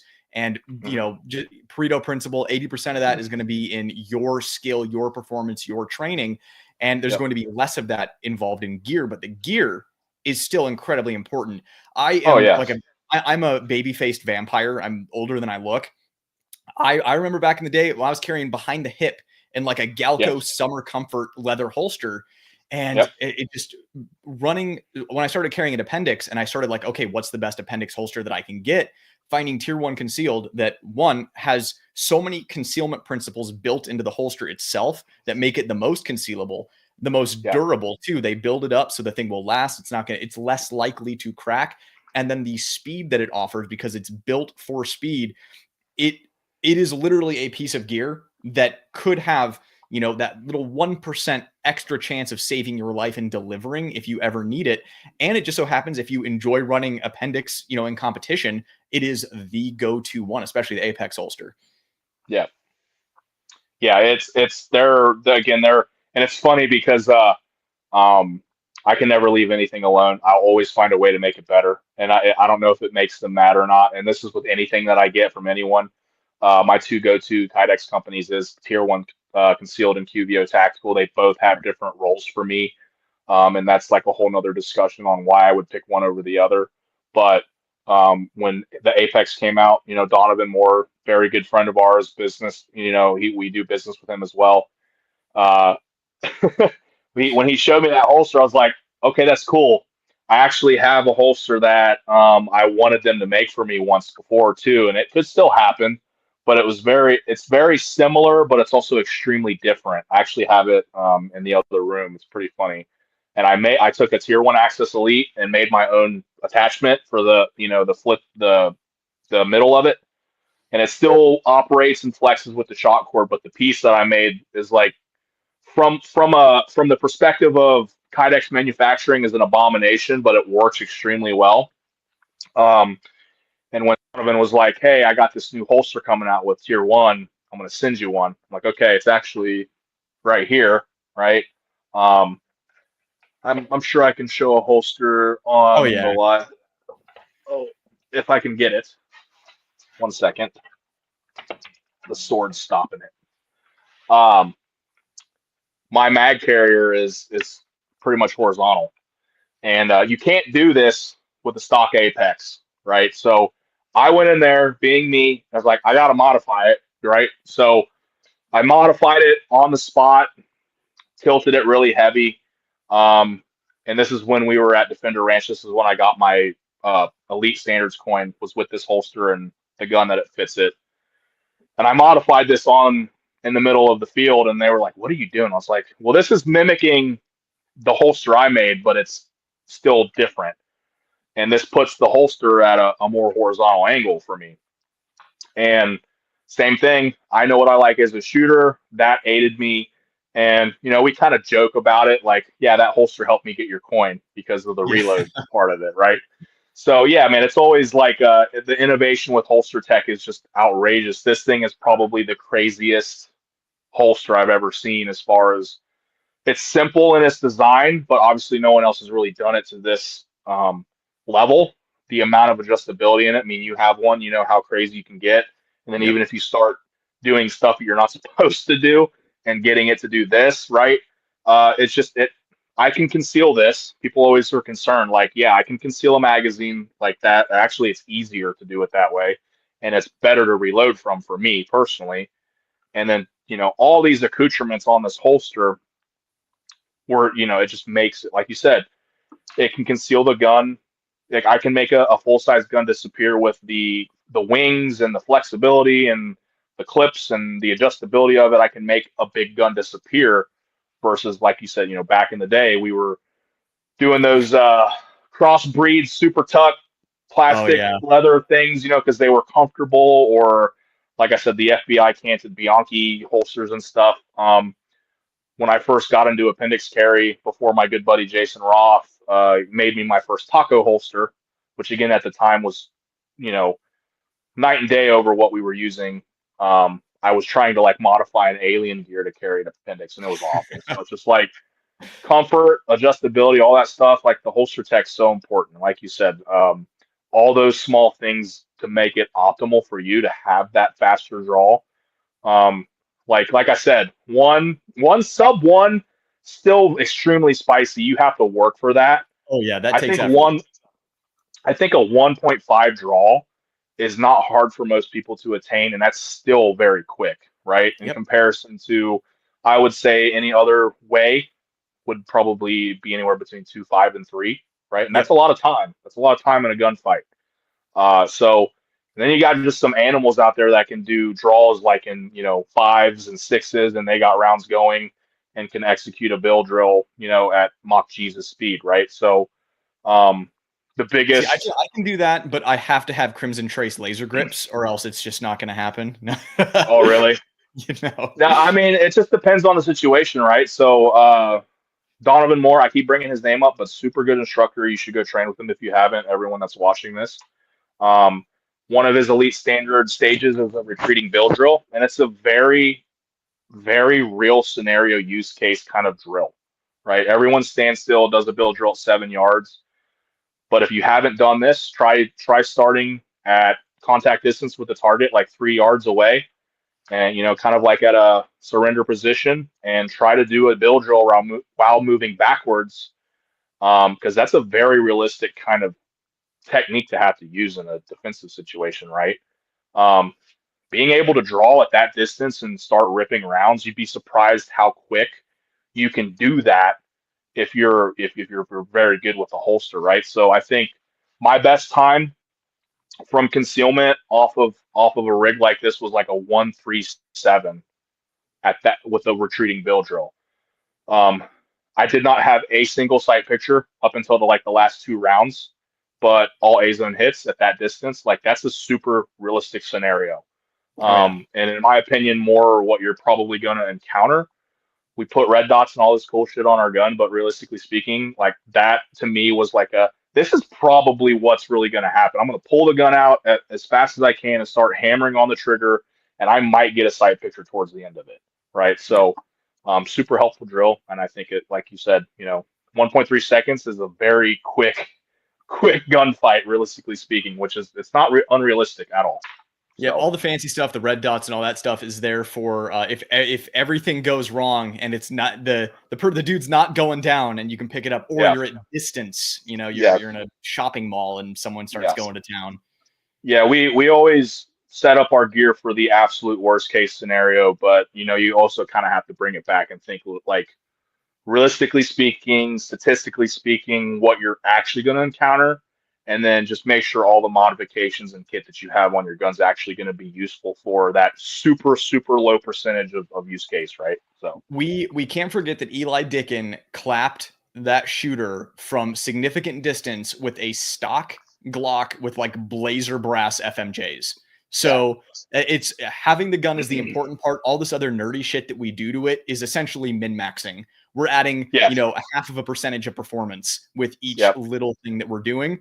And half of that is being an enthusiast, and half of that is just why wouldn't you want every microscopic advantage possible yeah. in a life or death scenario? Yeah, you should be cheating as much as possible. Like I don't understand the people that complain about that. It's just like if I can get a 3% enhancement with a different mag release because it's a little bit different and it works better for me, why wouldn't you take that, right? Like Yeah. in the You off you case don't of need it. chance. Yeah, Yeah, like you you don't don't need need it, it. but why wouldn't you take it? Yeah. Like, Now Andrew has a really good question here. Where do you see Monsoon Tactical in 5 to 10 years? oh man, this is a conversation me and Zach have pretty often, right now with what we're doing. We're just, so blessed and thankful for all you people that support us. We're so busy right now. We're just trying to, keep the car on the road while we try to integrate and expand. It's very hard. And this is you see a lot of companies do this, right?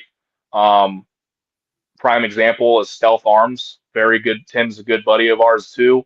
Like 2 hours north of us, he flew his helicopter to the shop and talked to us. And it's like a lot of people were like upset with the lack of change or new stuff from them. And it's just like they're so busy that they're Oh, just focused on getting it done. And that's kind of where we're at right now, right? We're focusing on all you guys that have blessed us and let 4 families keep their lights on every night, to get this work done for you. That in the background, it's just like, where are we going to be? And for me, we talk about it, but for me personally, I see us kind of expanding the team a little bit, getting more into, because we're playing with it now, right? We're doing a lot of production. I might consider a lot of production work for vendors and things like that. People that stock and sell firearms, we're doing ready to go guns for them to sell to our audience or their audience. Kind of teeter tottering on that agency arms kind of trajectory, as far as we're building a lot of these ready to go platforms for these shops to then resell, and keeping the custom stuff going. So I could see more of that coming into the fold and doing more stuff like that. I don't want to get rid of the custom stuff. It may become smaller, which could be cool, right? We could focus more on some other things. And do more of this like OEM style stuff for other people. Don't, that's just kind of what we're dealing with now. We're doing a lot of collaborative work with other bigger companies like Lone Wolf, you know, Parker Mountain and Walther, things like that. Really cool projects to get the name out there more. Um, I also have a lot of cool ideas, more of like physical item, like pieces and stuff out that are still kind of in the firearms realm, but actual, like, you want to call them widgets or pieces of kit that I would like to get, you know, manufactured and out to the public at some point. We're actually working on a project right now, which I'll show you after, you know, offline, but something really cool that's kind of squeaking more towards that idea to, you know, paper, from brain to paper to CAD to manufacturing, then to you guys. That's kind of where I also want to go. And potentially like big pie in the sky, we start producing our own firearm or something like that.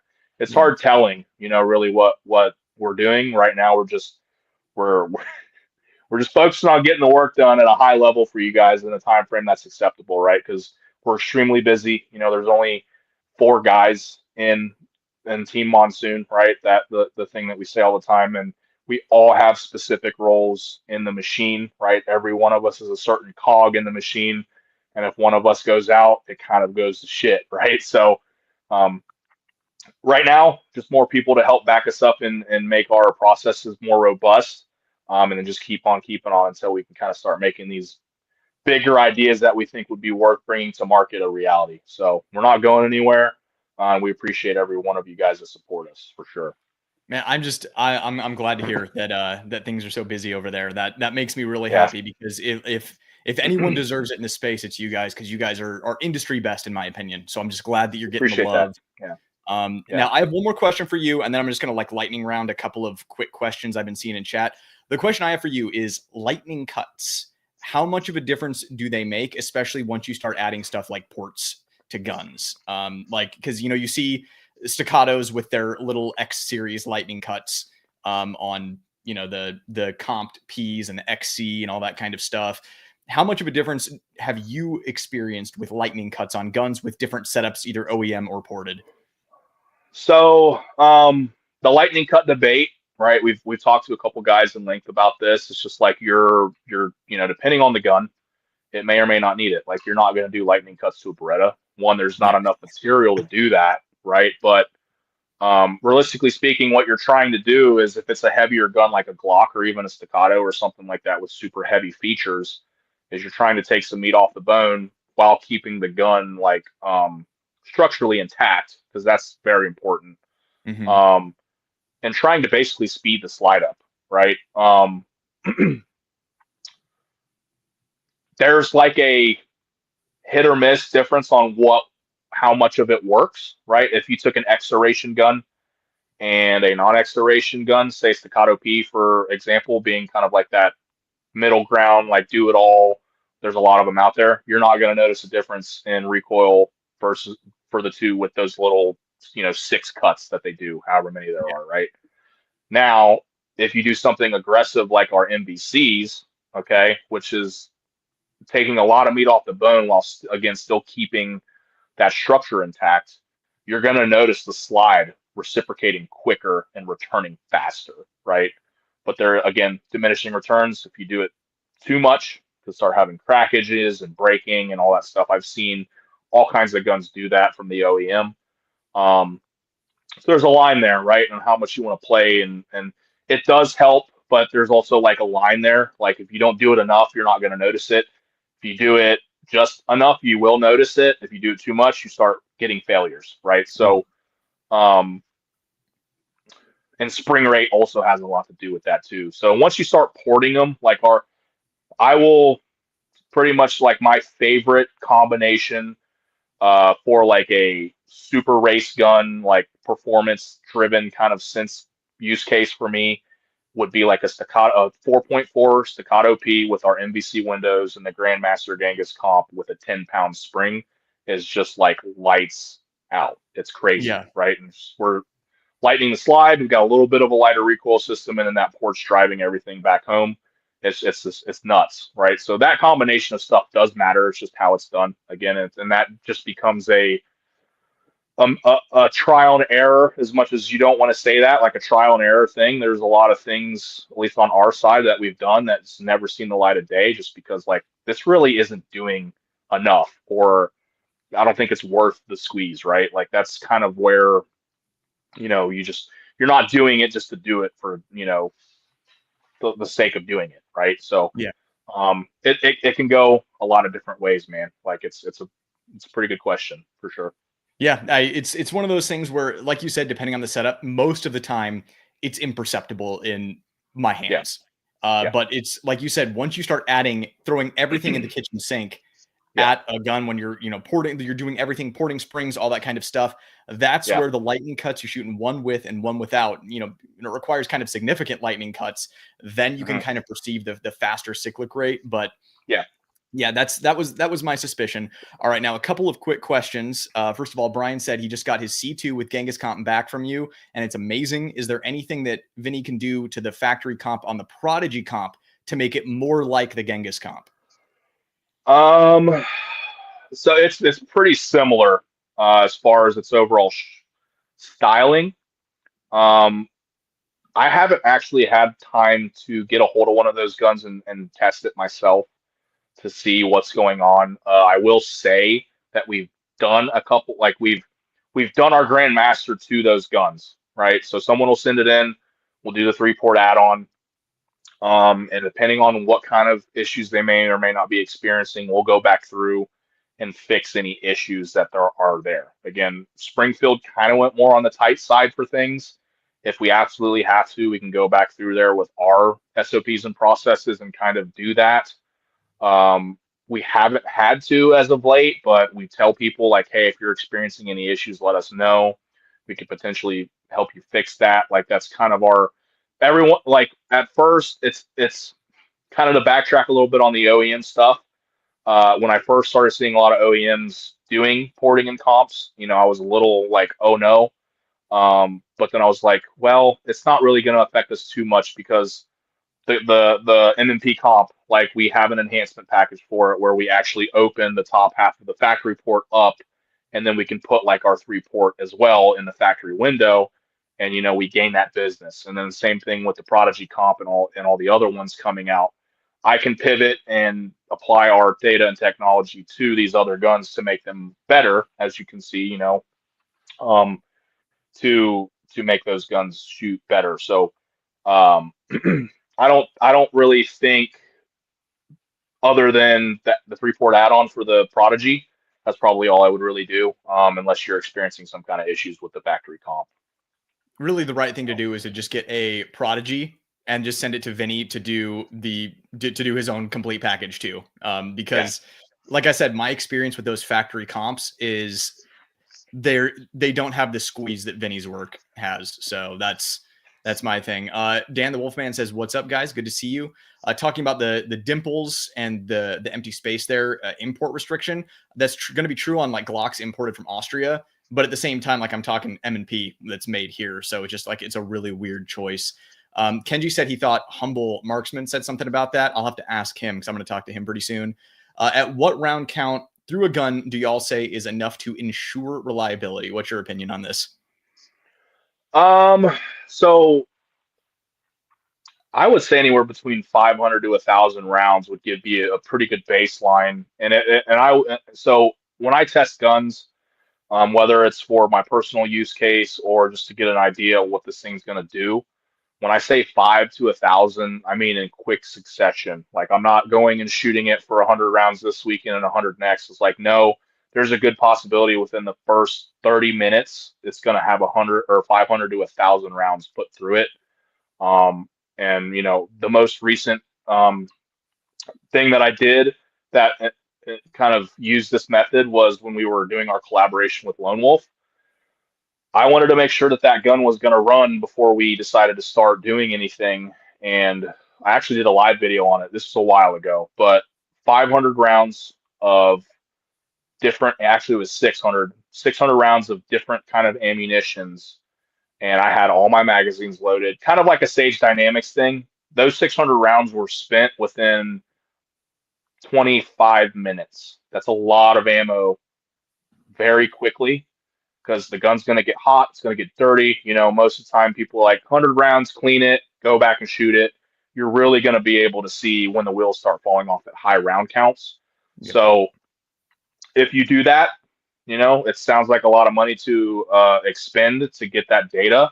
But again, everyone that always makes me laugh, depending on the use case. Like, what's your life worth, right? So if you're going to use it for a carry capacity or whatever, and you want to see if it's reliable, burn that gun down, get it hot, get it dirty. If it chokes, figure out why it did it. If it doesn't, I think that's a pretty good test to see if it's going to be okay or not. So yeah, I used to say 500 to 1,000 until I had a Canik MC9 crap the bed on me at just over 700 rounds. So ever since then, I'm like, well, now Canik set the bar. It has to be. So now I just say 1,000 with a couple of mags of your carry ammo, because different profile bullets can have different problems. Yeah, carry ammo is always the biggest thing that I drive home to with ported guns, right? Too, because it's more magnified in my opinion from what I've seen across. Doesn't matter who does it, right? If you zero for 115 blazer brass, whatever ball ammo, and you throw your 147 HST in the gun with that zero, it's not going to print the same. And even more so when the gun's ported, because you are messing with ballistics. So if you have a gun that you carry and it's ported, you absolutely need to zero it and confirm reliability with carry ammo for sure. Yeah, and really I found important. that comps have more of an effect on that. Like, I've had now 2 compensators where I'll zero it with standard pressure 124s, and then I'll put 124 plus Ps. I carry 124 plus P HSTs. And it will shoot like 3 inches to the left at 10 yards. And I'm just like, oh my God, like I can't even use this gun now. Like to me, that comp's gone. It's wild, man. Like what can change for that. And like I tell people all the time, you can try to find a practice round that matches your carry ammo, but like at the end of the day, and not a lot of people take this into consideration, how much actual data and work you should collect before considering a gun to be carried. Even if it's stock, like you really should know what that gun's printing like with your factory iron sights with any kind of particular ammo. Like ballistics are always changing. If you get real nerdy about it and get into the bolt gun long range segment, like there are people that will nerd out about lot numbers, overall round, like how the rounds loaded, all that stuff, because at distance, it's even, like I said, that cone of deviation, it changes when you start changing the ammunition, right? Yep. I don't know if you've ever noticed this with the amount of ported guns and comp guns that you use, but even with stock factory plinking ammo, you'll have, a group like this, and then every so 5-10 rounds, you'll have like these flyers off the reservation flyers that you're like, there's no way I just pulled the gun that hard when I'm shooting a group like this at 10 yards. It's just like, even the stock, and it's even more obvious in the stock plinking ammo versus the the stuff that you carry. And like you said, 3 inches to the left or right, that's a big deal. So you need to know where your guns are zeroed at with your carry ammo for sure. That's the difference between the hostage taker and the hostage. that's significant. 100%, man. It's a big deal. Like, and a lot of people need to get that data. Yep. All right. Kenji says, I'm curious how many rounds to get the barrel hot enough for it to lose its, I'm assuming, hardness rating. I'm assuming that's what you mean. So like how many rounds can you put through a barrel before it gets so hot that it's going to damage the barrel?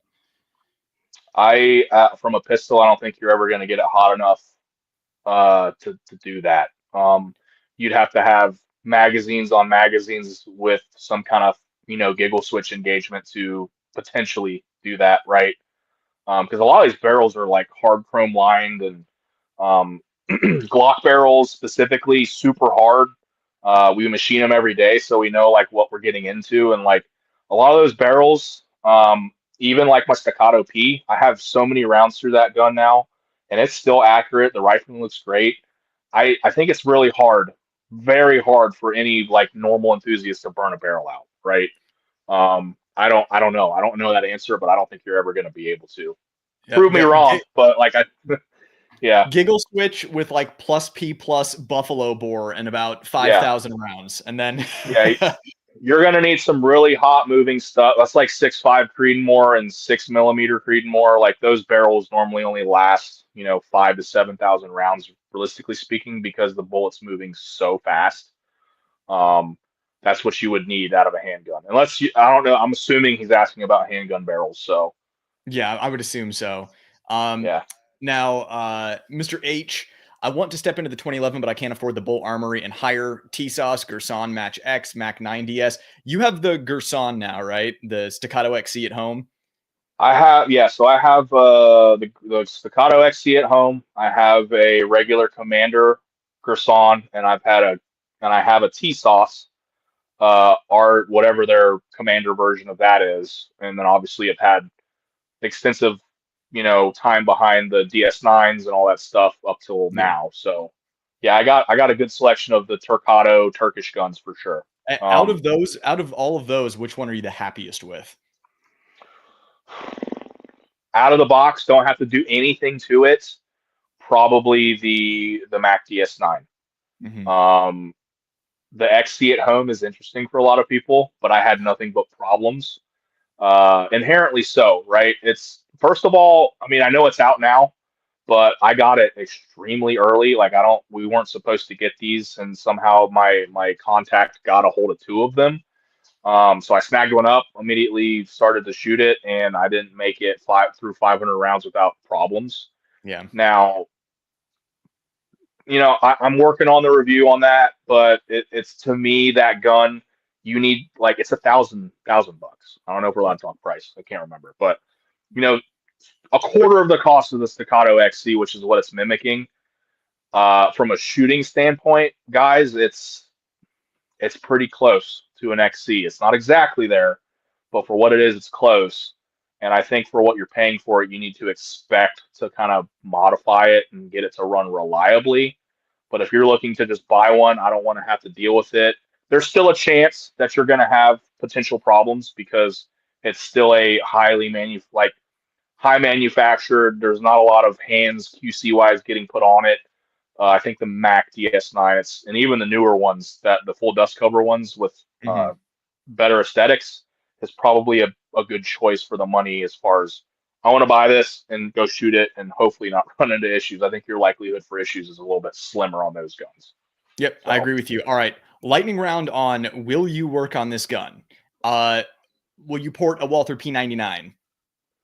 oh man, we're into anything, man. I actually have one, but sure, we'll shoot.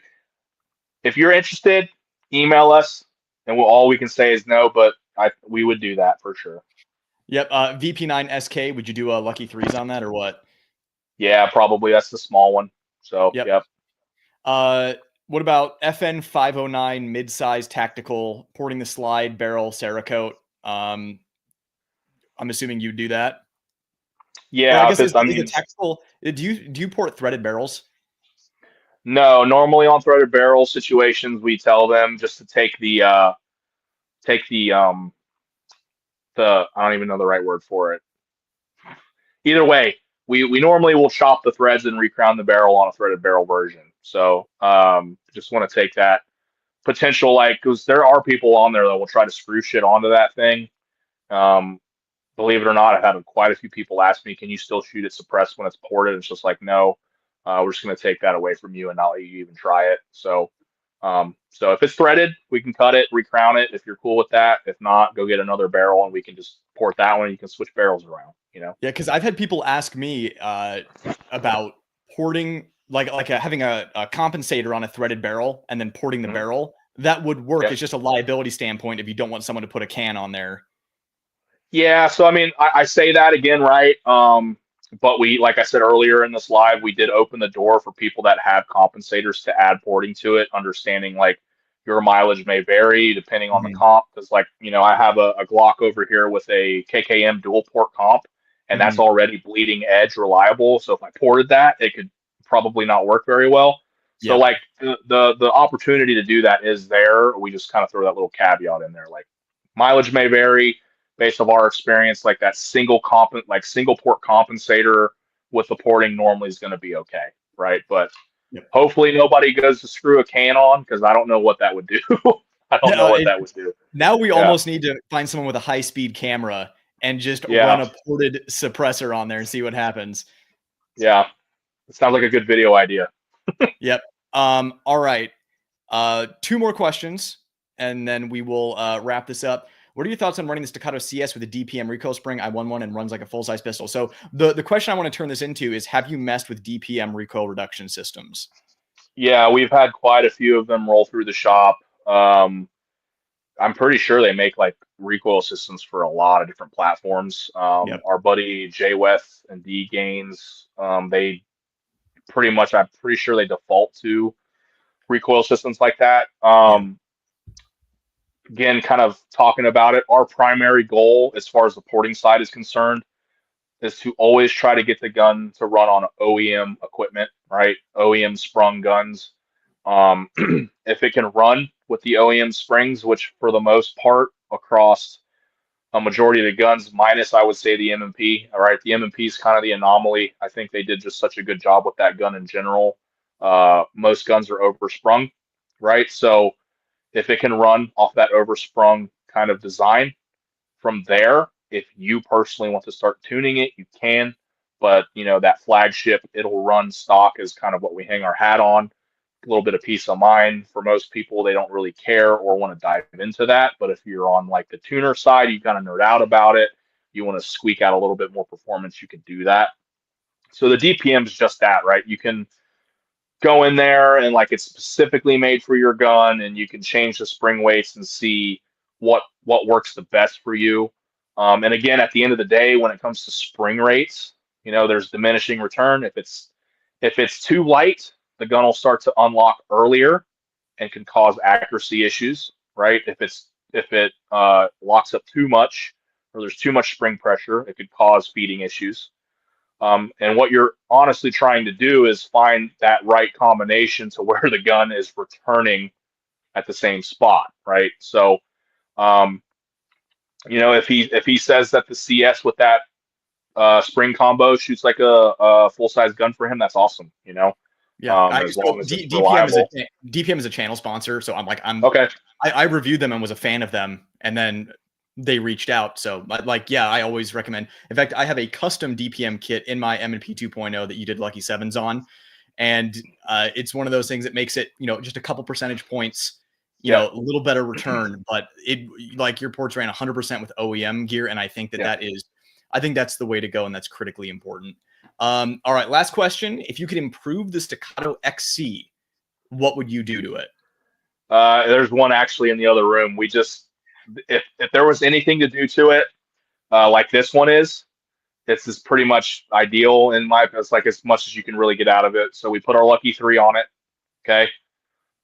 Infinity SVI trigger kit and then a stipple job, and it's just like it's pretty. It's the XC is one of those guns where it doesn't need a whole lot. Realistically speaking, it doesn't. Like at a minimum, a better grip, whether or not you want to go metal grip or stippled grip. A lot of people that know me know on a 2011 specifically, more into the plastic grips because that's how they were designed. I think it's a better mousetrap. But for that gun that I have in the other room, it's got our Lucky 3 porting on it, kind of like our GMGK. Stock spring and that SVI Infinity ignition kit and a stipple job and some Gucci paint. That gun is pretty legit. Like the porting does exactly. It sounds kind of funny. Do you have an XC? I do, yeah.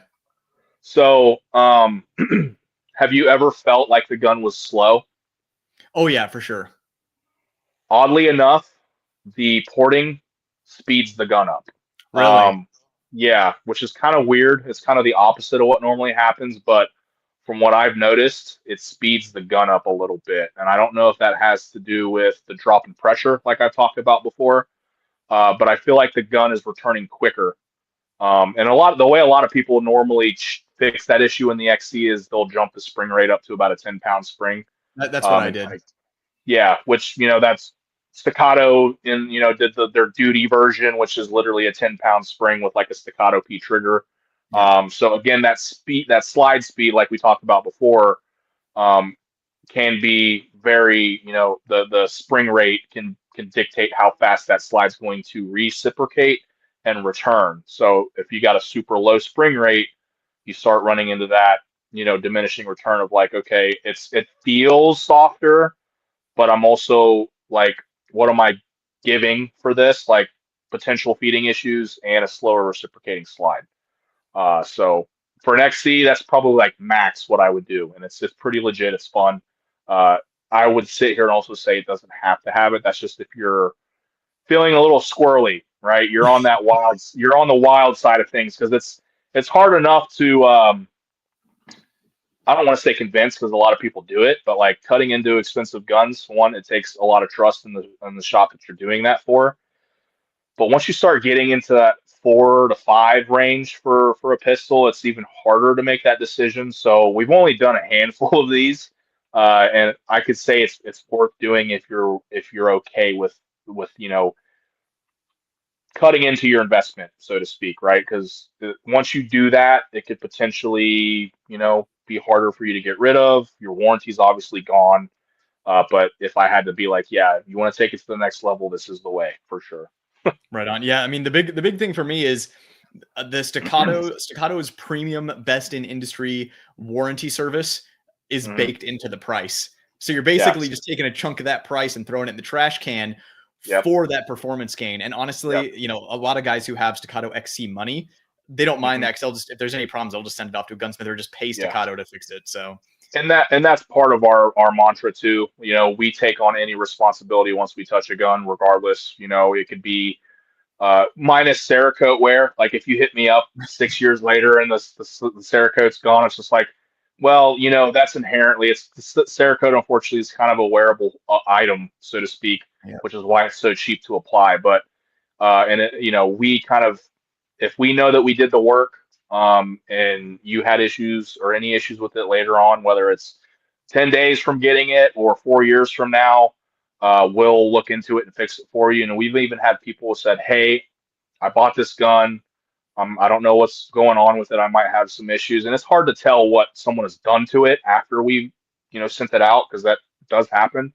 We'll look into it for you guys, right? So like that's the one thing that we understand across different platforms, that there's a warranty involved when you buy it. And once you do anything to deviate from its OEM, design, that that warranty's gone. We'll take on the responsibility for any issues you encounter in the future. So right on. All right. As we wrap things up here, Agent 2 Down, this is the chance for you guys to hit the like button because everyone's busy on a Saturday. The replay gang is going to come in clutch with this one, and they're more likely to see it if you hit the like, thumbs up button. So whether you're watching the replay or you're watching this live, be sure to like it. Most importantly, in the description down below is a link to Vinny's channel.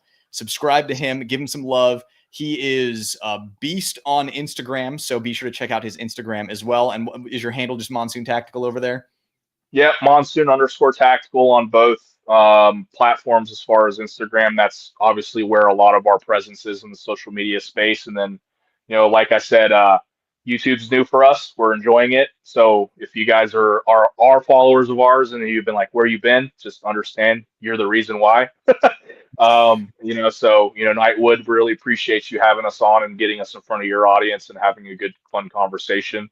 If you ever want to do it again, we're always down. I like talking, and answering questions like this. So right on. We'll really appreciate your time.